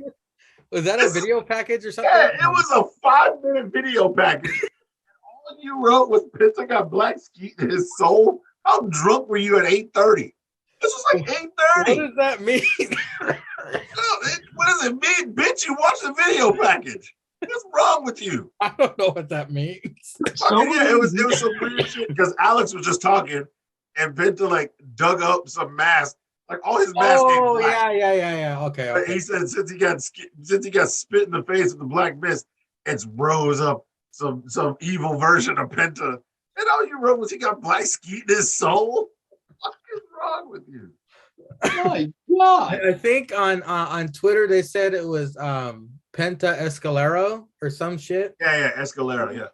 Does that mean Ray Phoenix is gonna turn evil too? Or no, well, he's a phoenix. No matter how many times you kill him, he just rises from the ashes. I don't know. He ain't get no black skeet in his soul. He just got his arm fucked up at the table. Sticks, thoughts on this video? I don't remember. Black skeet. It would be interesting to see how dark how much dark Penta gets, or if he's the nigga wears all black and he's in a group called Death Triangle. I mean, how much darker can he get as he starts stabbing bitches on live TV? Like that's what I'm thinking. He starts a new squad called Suicide Squad. It's gotta be more than that. It's gotta be called Murderers Row. And he just starts stabbing niggas and shooting bitches with fucking guns on live TV. Hey, unless he brings out some Mexican magic and starts does live sacrifice. He's gonna get the cartel. He's gonna get the cartel out for some. That motherfucker start throwing cocaine in bitches' eyes and rolling them up, and then he stabs them stabs them in the shoulder, so they're stabbed to the mat, so they can't kick out. Is you guys this do some fuck shit like that. Is this a Lucha Underground character that I'm not aware of? No, they all went by different names in Lucha Underground. Okay. Inner Circle, Jericho, Sammy, and Hagar out. Sammy Hagar at. Santana and Ortiz come out separately. Jericho says Santana and Ortiz were disrespectful 2 weeks ago.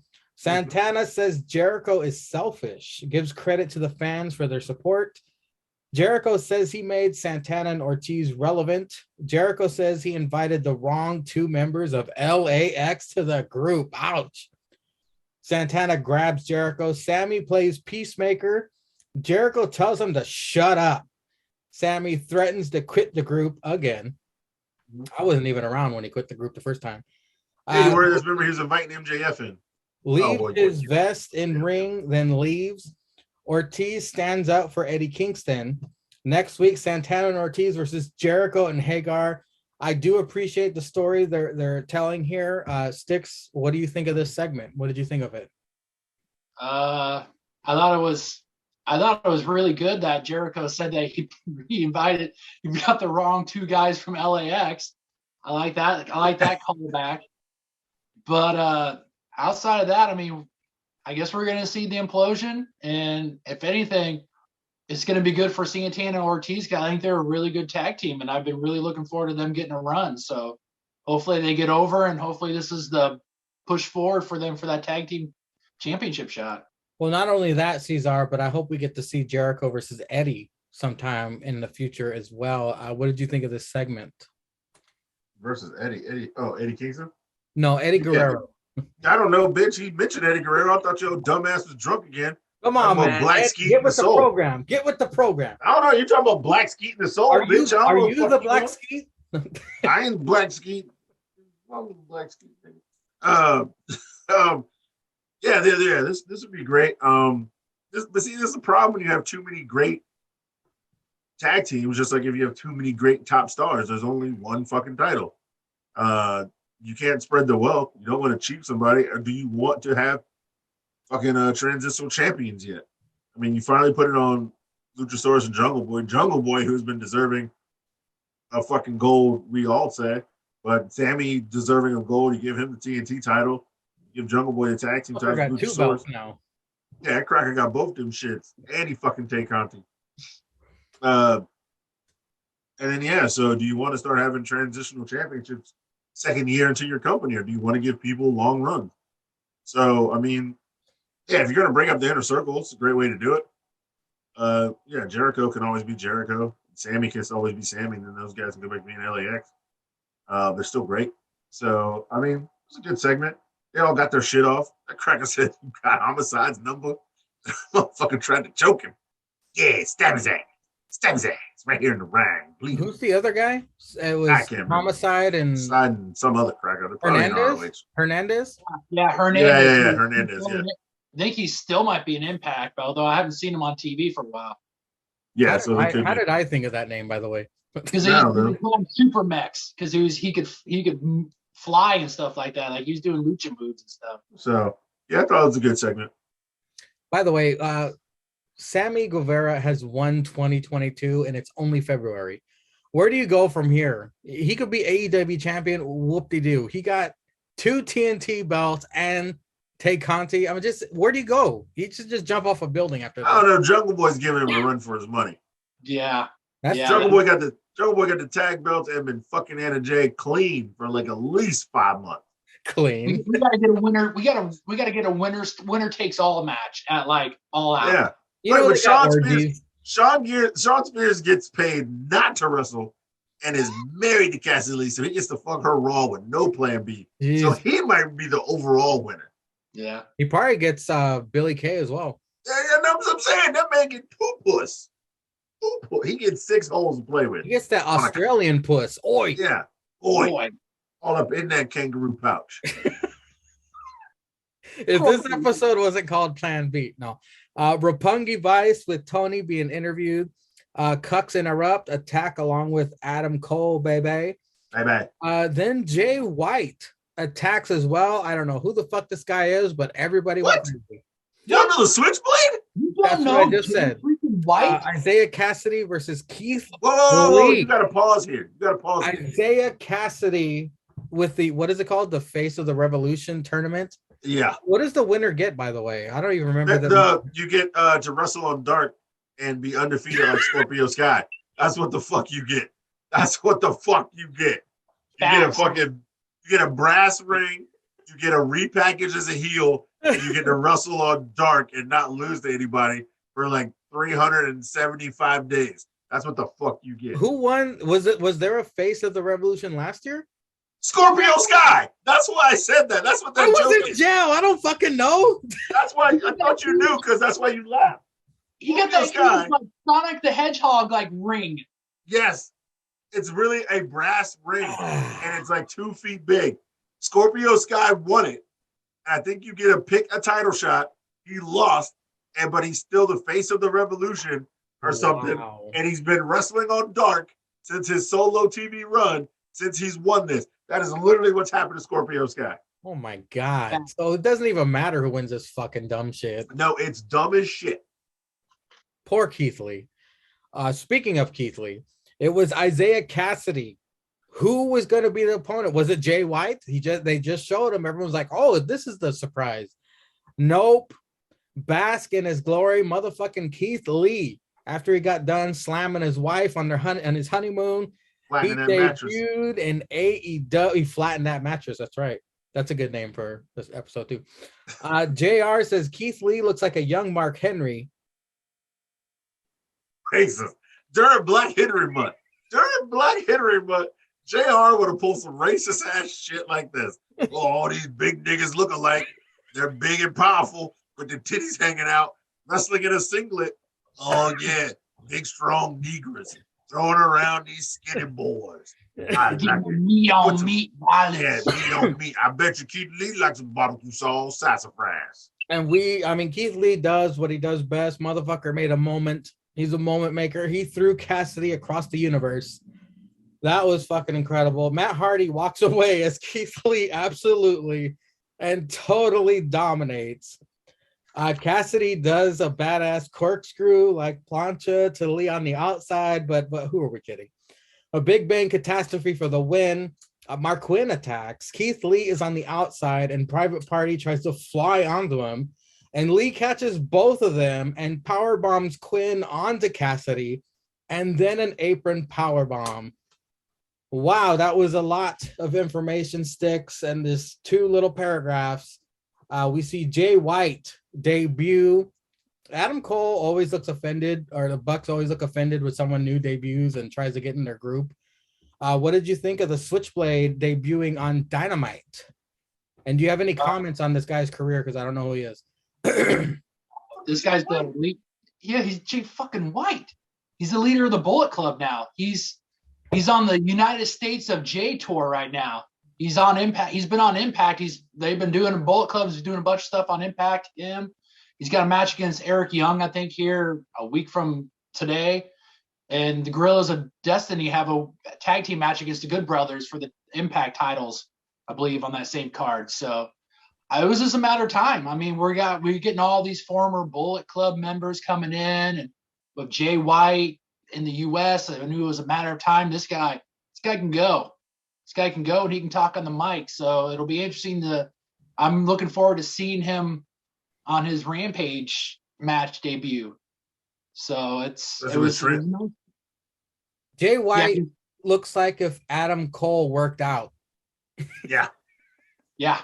Exactly. Sticks, your thoughts on Keith Lee, our boy from NXT, is now on AEW. What do you think of his debut here? Well, I'm glad Keith Lee got a job and got some money, but this comes down to what we've always talked about before. So, which talents is it going to be on TV now? Because you can't just have this guy debut, give him a month run, and then kick him down to dark elevation. I mean, you're going to have him on TV. So who's going to suffer for this now? I mean, who's going to end up being relegated to dark elevation now, or who's going to be lucky enough to just be a Rampage only with Hook? I mean, you're starting to get too many people and not enough TV time. So, but I'm happy for Keith Lee. I mean, I imagine he's going to be a favorite to win the face of the Revolution. So, I mean, it'll be good for him, but he'll probably end up losing to fucking Cody Rhodes, Hurst, Jarrett, and probably end up having a feud with him like freaking Scorpio Sky's doing right now. Well, what's with the Cody slander, man? We don't need the Cody slander anymore. Hey, what?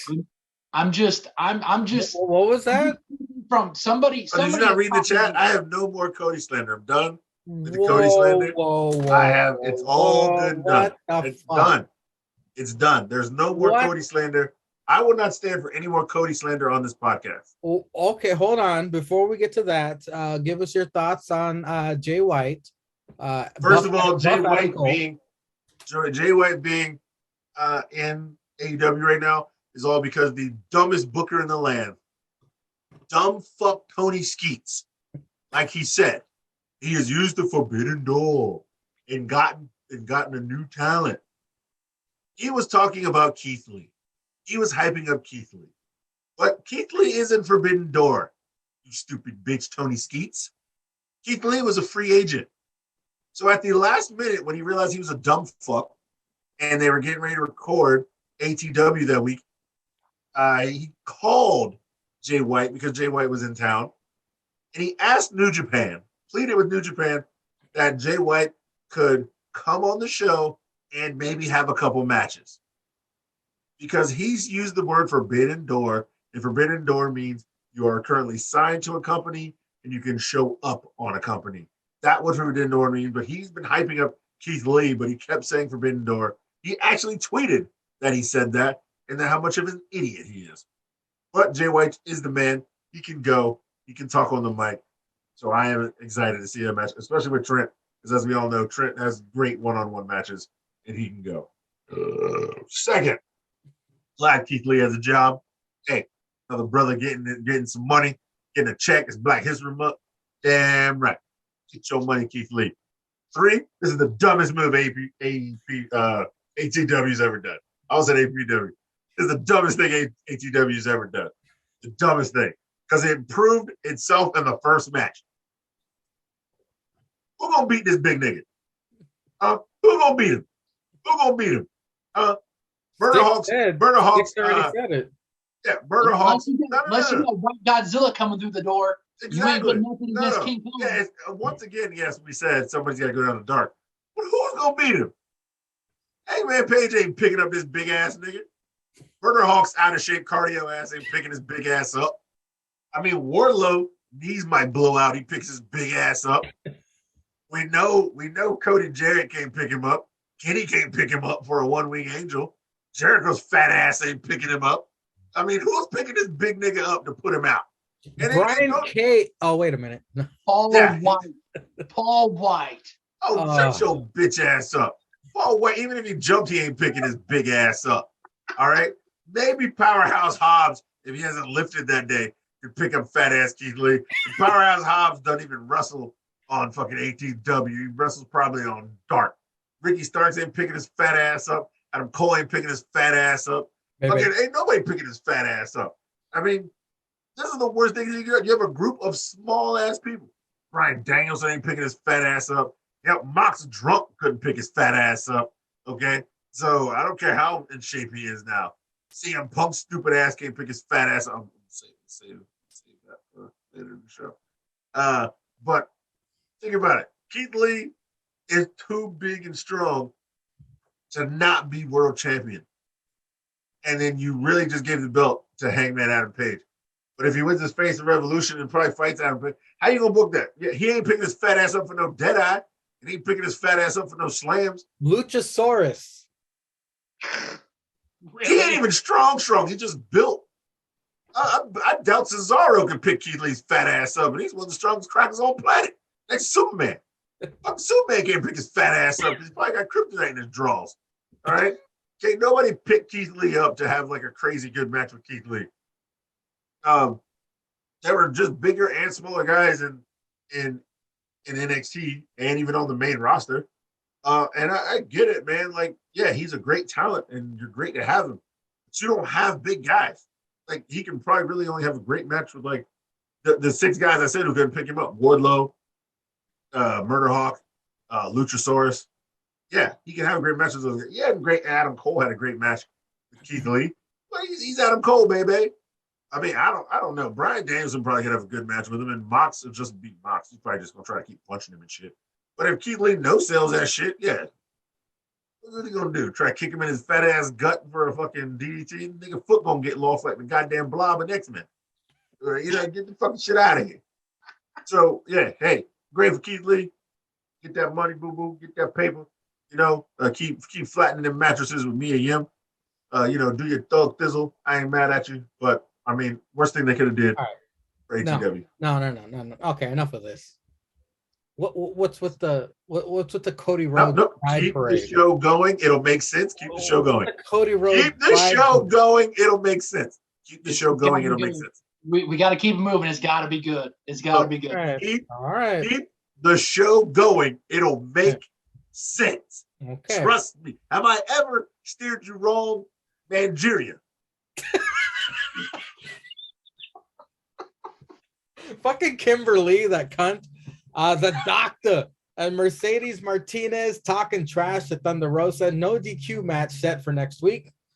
Sammy with the commercial break signs. I actually wrote it down. Earlier tonight, I set down my vest and walked away. I did what you said, Chris. I shut up. My actions spoke volumes, though not about the unraveling of the inner circle. Instead, the TNT championship last week, I retained my title, but that doesn't mean I'm safe. Andrade, Darby, and now Keith Lee. My focus belongs on one thing, the face of the Revolution ladder match. Oh boy. No matter who enters or who wins, I will be watching. I will be ready. I'm a fighting champion. Let the revolution begin. Sincerely, your undisputed TNT champion, Sammy, champion of Tay Conti's ass. That was uncalled for, Sammy. FTR versus PG Punk and Mox. FTR with Tully, of course. I think FTR makes everyone look better. I actually appreciated the exchanges move for move with Punk and FTR. FTR re-injured Punk's left leg and focused their attacks on it. Uncle Dax bonks his head on the camera mounted turnbuckle. Commercial picture-in-picture. Mox takes to the fight into the crowd. Doomsday device by Mox and Punk gets a 2.5. Punk gets clocked in the head, followed by a brain buster and still kicks out at 2 and a micro peen. Big rig. Mox very awkwardly saves Punk. He could have been having a hangover. I don't know, relapse. Rear naked choke by Mox takes out Dax. Anaconda Vice on Cash. Cash taps, but ref was distracted. Tully throws coat at Punk. Punk with the most wobbly botched GTS of all time to Tully. Okay, this match is getting too much time. Anyways, GTS, Punk and Mox win. What a turnaround from the beginning of this match. I had a lot of respect at the beginning, but at the end, I was getting tired of typing these fucking notes. Ceizar, what did you think of FTR versus Go to Sticks first. Go to Sticks first. Go to Sticks first. No. I used my time to Ceizar. Oh, shit. Well, Sticks. No, gentlemen. Now, gentlemen. Oh, no. It's come to my attention. I watched this match, and this is where it happened. Oh, fuck. The Cody slander will be no more on this podcast, in the chats, anywhere around me, Twitch on machine, nothing. Because it is all going to this fuckboy CM Punk. This motherfucker treat this asshole like a Wait. Ceizar, it cut out on you. You're treating this man like a fucking god. You're treating him like a god. He's not a god. He's a 50-year-old asshole who just wrestles in the ring and cried like a little crybaby bitch when he didn't get his way about his world fucking title. And then you have him in a match. Of course, you're teaming with Mafia. Wild thing! Walking his still drunk ass out to the ring, beating up on fans and throwing water bottles and fucking Rona going around. He's spitting water on fans. That's fucking assault. That's what that is. That's worse than sleeping with some bitch who got AIDS and she knows she got AIDS. Spitting Rona on these fans, getting them sick with your dirty ass. All right. And then you got these fuckers here. And the match was great. We're gonna skip all that fuckery. We're gonna skip all the goodness of this match and all the fuckery until like the last 8 minutes. And this match was going way too long. And let me paint you a picture. And now I know what you're gonna say. I know what you're gonna say. Ceizar, it's wrestling. No, not on this fucking show. Not on Wednesday night. Because on Wednesday nights, it's supposed to be wrestling. It's supposed to be numbers matter, people matter. Not that the announcers said like maybe 12 times that FTR is one of the best tag teams ever, and that they're fighting two assholes, one drunk, one straight edge, that they just been thrown together to get a dub out here, both ex-world champions, and they're just thrown together here on some fuckery. And then one of them's a 57-year-old man, while one guy's strong in his prime. And let me paint you a picture. The guy who's strong in his prime, fighting champ. He gets in hardcore matches. He's tough. He's crazy. You can't beat up crazy people. It's like fighting crackheads. You can't knock them down. You know what I'm saying? He gets a DDT outside of the ring. Bam. He's down. DDT outside of the ring. And for 3 minutes and 15 seconds, he doesn't get up because he got DDT'd on the outside of the ring. Strong. Crazy man in his prime. I'm going to leave that there. Then you got this old-ass cracker. He's all hot. He's tired. He's sweating everywhere. He's breathing heavy. You know, sounds like Murdoch after 2 minutes of wrestling.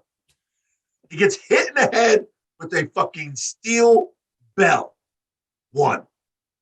Then gets brain busted worse than El Generico when he used to slang them shits back in the day. And if you don't know, get your bitch ass on Google, type in El Generico, and look at the first one that says brain buster. There's fucking 18 A's, 16 Y's, 34 N's, and your mama's anus is at the end of it. Okay, watch that shit. This old cracker gets hit in the head with a steel bell. I know what you're saying. Ceizar, it's wrestling.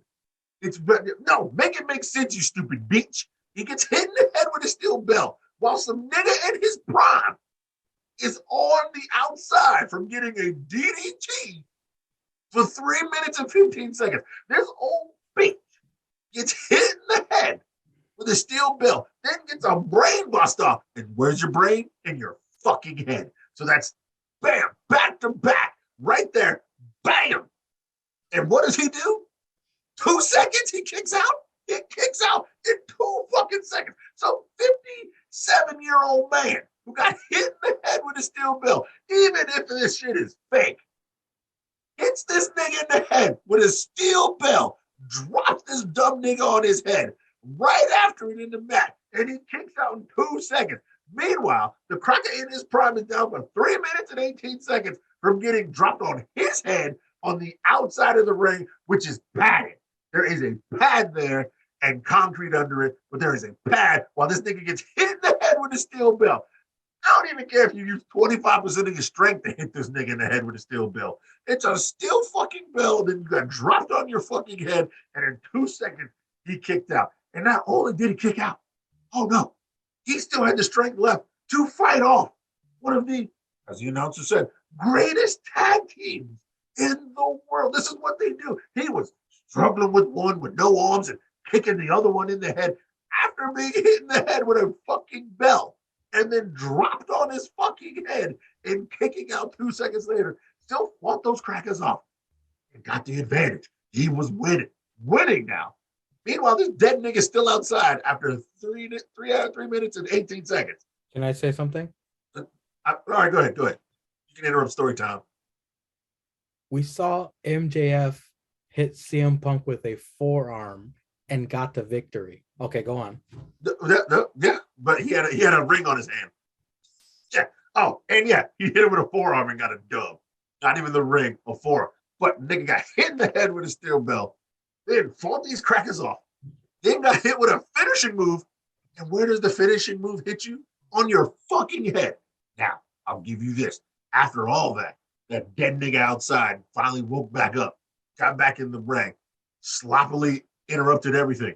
All 4 guys are down. Now, the two tag team specialist guys were the best in the world, also in their prime. They got up, ready to fight. Dead nigga who was dead outside, who broke it up, He got up ready to fight. Remember, he's been sleeping for the last 3:15, so he should be refreshed. But the cracker who got the steel head, the steel bell, the dumped on his head, and then the finisher, where the finisher is 2 knees on his head, guess what he got up? First out of all 4 of them, ready to throw blows. What the fuck is this? What the fuck is this? And you got hit on your head with 3 fucking moves, and you are able to keep fighting out after you're winded. You're 57 years old. You're fighting guys in their prime. And then this old man who probably doesn't weigh more than a sack of potatoes gets in the ring, and you almost drop him on his fucking hip twice. You need some old man to jump into your arms so you can hit him with a move, because he weighs more than, you don't weigh more than a sack of potatoes. You supposed to believe me? You got strength enough to hit this cracker with this shit too, and knock his dead ass out of the ring, and then you get hit with a steel fucking bell and fucking brain buster, and then a fucking shatter machine, and then you are still able to wrestle for like 5 more minutes in this match while your partner was outside dead from 1 fucking DDT, and then you lose by a fucking forearm last week to some cracker named MJF. Like, this is what I'm supposed to believe. This is real wrestling? This is real wrestling? No, this was the most WWE shit. I know this is some WCW Nitro shit if I had to call this shit. I'm sorry. This is some WCW Thunder. Yeah, this is some thunder. This is some goddamn Saturday morning thunder where the ring is 2 sizes too small. Now, the fact that these motherfuckers are been champions in everywhere, and they have the job to these 2 assholes, especially this one asshole. This one asshole who keeps winning. He only has 1 loss on his record, thankfully. But no, he gets hit in the head with a steel belt, dropped on his fucking head, hits with a fucking shatter machine, and still has the strength to finish. You couldn't do this shit in WWE 2K. If I hit a nigga with fucking a steel bell, and then I drop that nigga on his head, and then I hit this nigga with a tag team move, I guarantee you, 100% fresh, and I did that shit on 2K, your bitch ass ain't kicking out. I guarantee you. I don't even think if I was a human player playing it and I got to hit the fucking button at the right time to kick out, I would have the hand-eye coordination because the fucking things would be spinning a goddamn 38 seconds a minute. I couldn't even hit the fucking button to kick out on this bullshit. And this cracker, you gonna tell me this cracker got the strength? Just be like, I'm good. Let's keep fighting, crackers. Let's mix it up in the ring. Give these people a good-ass show. Your old ass down and collect some AARP, you old bitch. Go the fuck back to where you're from and fuck your crazy ass wife and write some books and tweet about dumb hockey shit and complain about Vince fucking you over. And you want to come over here and enhance talent. Nigga, you ain't enhanced shit, but it's up your goddamn ego thinking you a goddamn lord of the ring, the best in the world. You're the best at getting winded in a fucking match on AEW. That's what the fuck you best at, you stupid bitch. And then you out here kicking out of shit left, right, center. Probably kick out of your own bullshit finisher that you stole from fucking that other Japanese nigga that hit that shit on Boston last year who got injured in NXT 8 times. This is the worst shit I've ever seen. Yeah, this match was great. This match was great until the last fucking 8 minutes, and this asshole turned on his fucking god powers. This was worse when they were trying to say that the demon gets like refresh powers and I'm gonna shine some lights on some fucking Fiend with the red light against Seth Rollins. This CM Punk kicks out of everything and just beats everybody whenever he wants bullshit. I mean, this is why the slander's changed. This is why slander changed. See, it started with Cody. Cracker's name is a C. He wrestles in AEW. What does he do? He wins all the time. He beats some strong nigga he shouldn't. And he loses to MJF. Some cracker named CM Punk. He comes in the match. He wins all the time. He beats some strong nigga named Powerhouse Hobbs he shouldn't have. And he loses to MJF. They are just rewriting Cody Rhodes and putting CM trash his ass. At least Cody Rhodes is still young. I can believe that. He's as young as everybody else there. He's whooping ass. No, you got this 57-year-old nigga fucking getting dubs over these bitches that should be earning their stripes and become great legends of the brand, 4 pillars. And these are the greatest people we got in the company. First match in, I'm going to beat this cracker. Yeah, no sweat. Yeah, I'm out here beating this cracker. He hitting my moves on me. Nah, fuck that. Go to sleep, bitch. Chick rocks Darby Allin. Darby ain't been the same since. He's been jobbed as CM Punk's backup ever since he lost to CM Trash. And I ain't fuck this. CM Trash's backup? Nigga, I'm TNT championship, bitch. I done won the title. I was putting on classics. Only lost to that strong neck nigga Miro, who ain't been around, and I don't know how part-time this faggot ass has been doing. Maybe he can fight. Maybe he can come back and fight Keith Lee. Two big niggas in the ring. They can probably break the ring like Big Show and Brock slamming each other over that fuck shit. Maybe they can do that fuckery over there. But yeah, fuck the Cody slander. It's all on CM Trash.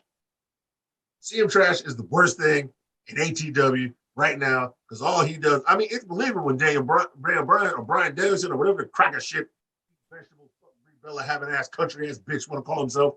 It's fine when he out here getting dubs, beating people up. And now this nigga ain't even wrestled. This nigga ain't been wrestled since the Hangman whooped his country ass. Does he know how to wrestle anymore? No, he just knows how to go to Kmart and get white t-shirts and tan pants that are probably fucking corduroy and cut fucking promos talking about, I want to start a faction.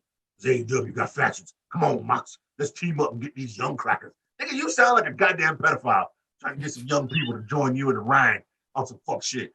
You don't want to get out there and kick some heads in. That's what you said you were going to do. That's what you said, bitch. Isn't that what you said? You going to kick some heads in? Nah. You trying to get your head sucked on? Fuck about these young crackers. You fucking pedophile. Fuck out of here. Wearing them tight-ass white t-shirts and fucking some corduroy pants. Get a t-shirt, nigga. Get a logo. Iron that shit on. Kick heads in. Put that shit on Pro Wrestling Tees, you stupid bitch. Out here. Now, I ain't mean to throw no hate your way, Brian Danielson and Brie Bella fucking cracker. I'm still on this other bitch. He got me hot. Hot now. Been the red. Fucking CM Trash. I hope you die. I said it. You can die in the ring on Wednesday, and you know what? I'm going to give that shit a standing ovation. Other than that, Ceizar has no thoughts on the subject. This, Brian, can you imagine Brian Danielson and John Moxley pulling up in a fucking electric fucking vehicle? Says Brian Danielson is all for the fucking planet. Not in a gas vehicle, but just in a fucking electric fucking car, like little fucking. He fucking plugs it in the parking lot. Like LA Knight pulling up in his car. Yeah, but he's like, hey, park it by the street lamp. I gotta plug it in. Yeah. Not to mention, Ceizar, I don't want to get you off on another tangent here, but the commentators made it a point that they defeated the Lucha Bros with that same move, hitting them in the head with a title, hitting the Brainbuster. They defeated my favorite. He said it's a staple. It's a staple Lucha move. Bros with that, and 57-year-old cracker CM Trash kicks out after he was just defeated with a forearm. Okay, let's not get Ceizar started back up. Okay, no, I'm done. I'm done, man. Champions down in Mexico. They're still tag team champions down in Mexico. Still triple champions, yeah. Stix, your thoughts on this FTR? I mean, what else could be said? FTR versus PG Punk and Mox. No, Ceizar is dead on this one, man. I was keep moving. Ceizar is. I shouldn't have even taken notes. AQA, new talent in AEW versus Jade Cargill, the champion. She was trained. AQA was trained by Booker T. She is 25 years old. Very unnecessary commercial picture-in-picture during this match. Jade wins. This was a time killer. Cuts and Cole backstage, bothered by Jay White. Bullet Club for life. Serena Deeb out on the mic issues the Professor's 5-minute rookie challenge. This gives me shades of Kurt Angle when he was murdering people for his gold medals. Yep. It's Katie Arquette. Yeah, it was 1 minute. We can skip over this if you guys don't mind. We will head straight to the main event. It's a Texas death match. AEW champion Hangman Adam Page versus Murder Hawk. Fight starts in back. Hangman hits Murder Hawk with championship and then throws him through random ass glass setup in stage tunnel. If this was in the ring, CM Punk would have kicked out. No, Murder Hawk busted open. What the fuck? Are there countouts? Wait, Murder Hawk just stood up before 10. What the fuck? Dan Lambert is out and taking apart top rope to disable the buckshot lariat. The fight goes to crowd, commercial picture-in-picture. Murder Hawk sets up tables on the outside next to the ring. Jake the Snake and his identify as a grandma shirt lurking. Hangman bleeding as well. Jake the Snake with the short arm clothesline to Hangman on the outside. Attempts a DDT, but Murder Hawk stops him. The crowd rains down and boos. Hangman punishes Murder Hawk with a kendo stick. Murder Hawk chokeslams Hangman on the trash can. Last man standing rules. I just figured this out. Murder Hawk stabs Hangman with a fork multiple times, then licks it. JR says plan B as Murder Hawk gets a barbed wire tear. That's where the plan B line came in. Yeah. Plan B was mentioned on both shows, by the way. All commentators take turns saying barbed wire tear. Murder Hawk turns ring steps on their side, then proceeds to hit the blackout on the Hangman. That was hard to watch. That was fucking gnarly. Hangman wraps arm in barbed wire and attacks. He uses the ref to do the buckshot lariat, putting himself and Murder Hawk through 2 tables on the outside. Hangman wins. Adam Cole, baby, out to the ring, puts title on Hangman's shoulder, then walks out. Sticks. The main event was a Texas death match for the AEW championship. What were your thoughts? Good win by Hangman. That's all I'm going to say about it. That's it? Yeah, this match was I think this match was basically just that way they can get fucking Murder Hawk through a match. I mean, seriously, I mean, this guy, if he's got cardio issues or what, I mean, but if this is what you got to do to have him have good matches, then I don't like it. I mean, I'm a fan of Murder Hawk. I think he's got a future. I think he'd be a lot better if he lost the fucking AARP baggage that he's got with him, but good win by keep Dan Lambert though. Keep Dan Lambert though. Oh yeah, keep Dan Lambert. That's the best thing he's got. It's the best thing he's got. But outside of that, good win by Hangman. You know, I think, you know, sadly, maybe Murder Hawk should go somewhere else. Maybe he shouldn't be.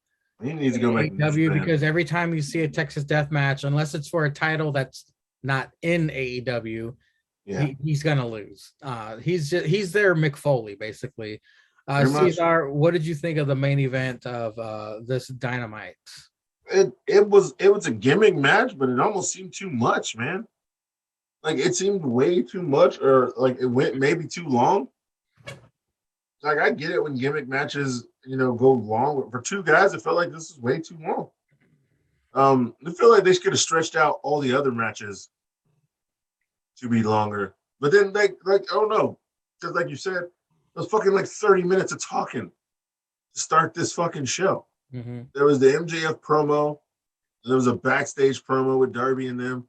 And then Penta was getting black skeet in his soul. I mean, they could have done something else, man. Like there could have been another match on this card. Jericho and them talking. A lot of fucking talking on this card.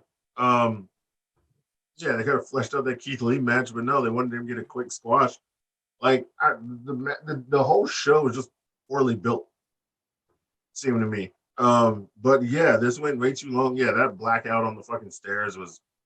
It was unnecessary. Hangman shouldn't have done that for this match. Yeah, and then you see Hangman's tweet afterwards and bleeding on TV for a month. Like, yeah, then I had to think about it. Like, yeah, you keep getting busted open because you're doing this gimmick shit. No nameplate, by the way, Ceizar. Because the disrespect. No, I don't think anybody got a nameplate because them crackers was fighting in the back. Yeah. Next week, next week his nameplate better be. I've given more blood this month than freaking Red Cross is giving out. Yeah, that's what I'm saying, bro. And then like it's kind of like Stick said, of like this is the only way Murder Hawk can get over, man. He got over just like being an asshole, beating people up, walking to the ring, and then still having great matches. But you know what? He ain't been right since he lost that TNT Championship match. So in that tournament. Yeah, he ain't been right since then. To your new favorite wrestler? No, I didn't say he's my favorite. I just said there'd be no more slander. I mean, he still has a dumbass tattoo. You can talk about that all day. That shit's stupid. But yeah, I'm trading in all the Cody slander for fucking CM. Fuck that guy, man. Like, just literally fuck that guy. He was overrated in WWE. I never liked this bitch ass. He's overrated in WWE. He's way overrated now because they just sucking on his dick. They just want him for pops, and then they let him go out there and say whatever the fuck he's gonna say and take up too much time just talking just to hear himself talk. And his matches are not good. They always end in some fucker. This is probably the best match he had And then that ending fucking killed it for me. That ending killed it for me, bro. Well, again, the AEW is a victim of itself with the arrangement. Why do they arrange their shit like this? Yeah. They could have put the CM trash thing on first. At least we would have got wrestling first, and yeah, it would have. You could have had the promo cool down with talking and shit. You know, could have had the promo go to commercial and been like, "Yeah, how about this? We fight right now. Like you ain't got no body." And then you can bring out Mox. That'd have been a way bigger surprise that he found Mox that quick, and then had this match, but then still ended better. And if he'd have dropped Tully, bro, I would have fucking laughed because he looked like he was about to drop Tully and break his fucking hip. I was like, you can't pick this nigga up. He's got to be like $120. He's old as fuck. Bones is brittle. Can't pick him up. And then he kicks out of the belt shot and the brainbuster. This motherfucker can't even get a GTS on a senior citizen, but he kicks out of the move that defeated the Lucha Brothers. I cannot stress that enough. What the fuck, ATW? Well, this is what we've talked about. Their horrible card placement comes down to the number of superstars you have on your roster. You trying to figure out where to put these guys on TV to get them TV time, and you end up missing a lot of time of where you're going to put them for talking or even for match wise on the card. If you just had a certain number of stars, you could figure out where to put them on TV, and then you could roll with it and just fill in the rest. But they're still trying to figure this out, but they're signing too many people that have been stars on other promotions. I saw a random tweet from I guess an interview that Tony Skeets did, and he says that he's not going to renew everybody's contract coming up. So I guess the ex-WWE guys are probably going to all get their contracts renewed, but all the people we saw in the first year of AEW, they're about to go back to the fucking independent. Yo, Joey Janela, he's probably out. Fucking Bear Country, they probably gone. Anybody on Dark is probably gonna get got. Where the fuck is Hybrid 2? They're gone. Hybrid 2 is gone. I think one of them is injured, so yeah, he's probably gone. If Dwayne Martin's brother didn't come back quick, his bitch ass might be gone because they're heavily Dante Martin. Who cares? The light skinned nigga. If his brother don't come back, his brother's probably gone because they got faith in his flippity dippity light skinned ass. Yeah, Brian Cage is for sure gone. Brian Cage, I think, has already been fired. Yeah, he's already doing it. He's already been doing indie events already. Thank you everybody for listening. Thank you, Brettzky, for joining us. I'm about to get blacked out in a couple minutes, and until next time, ladies and gentlemen, everybody, stay tuned. Fuck Jay.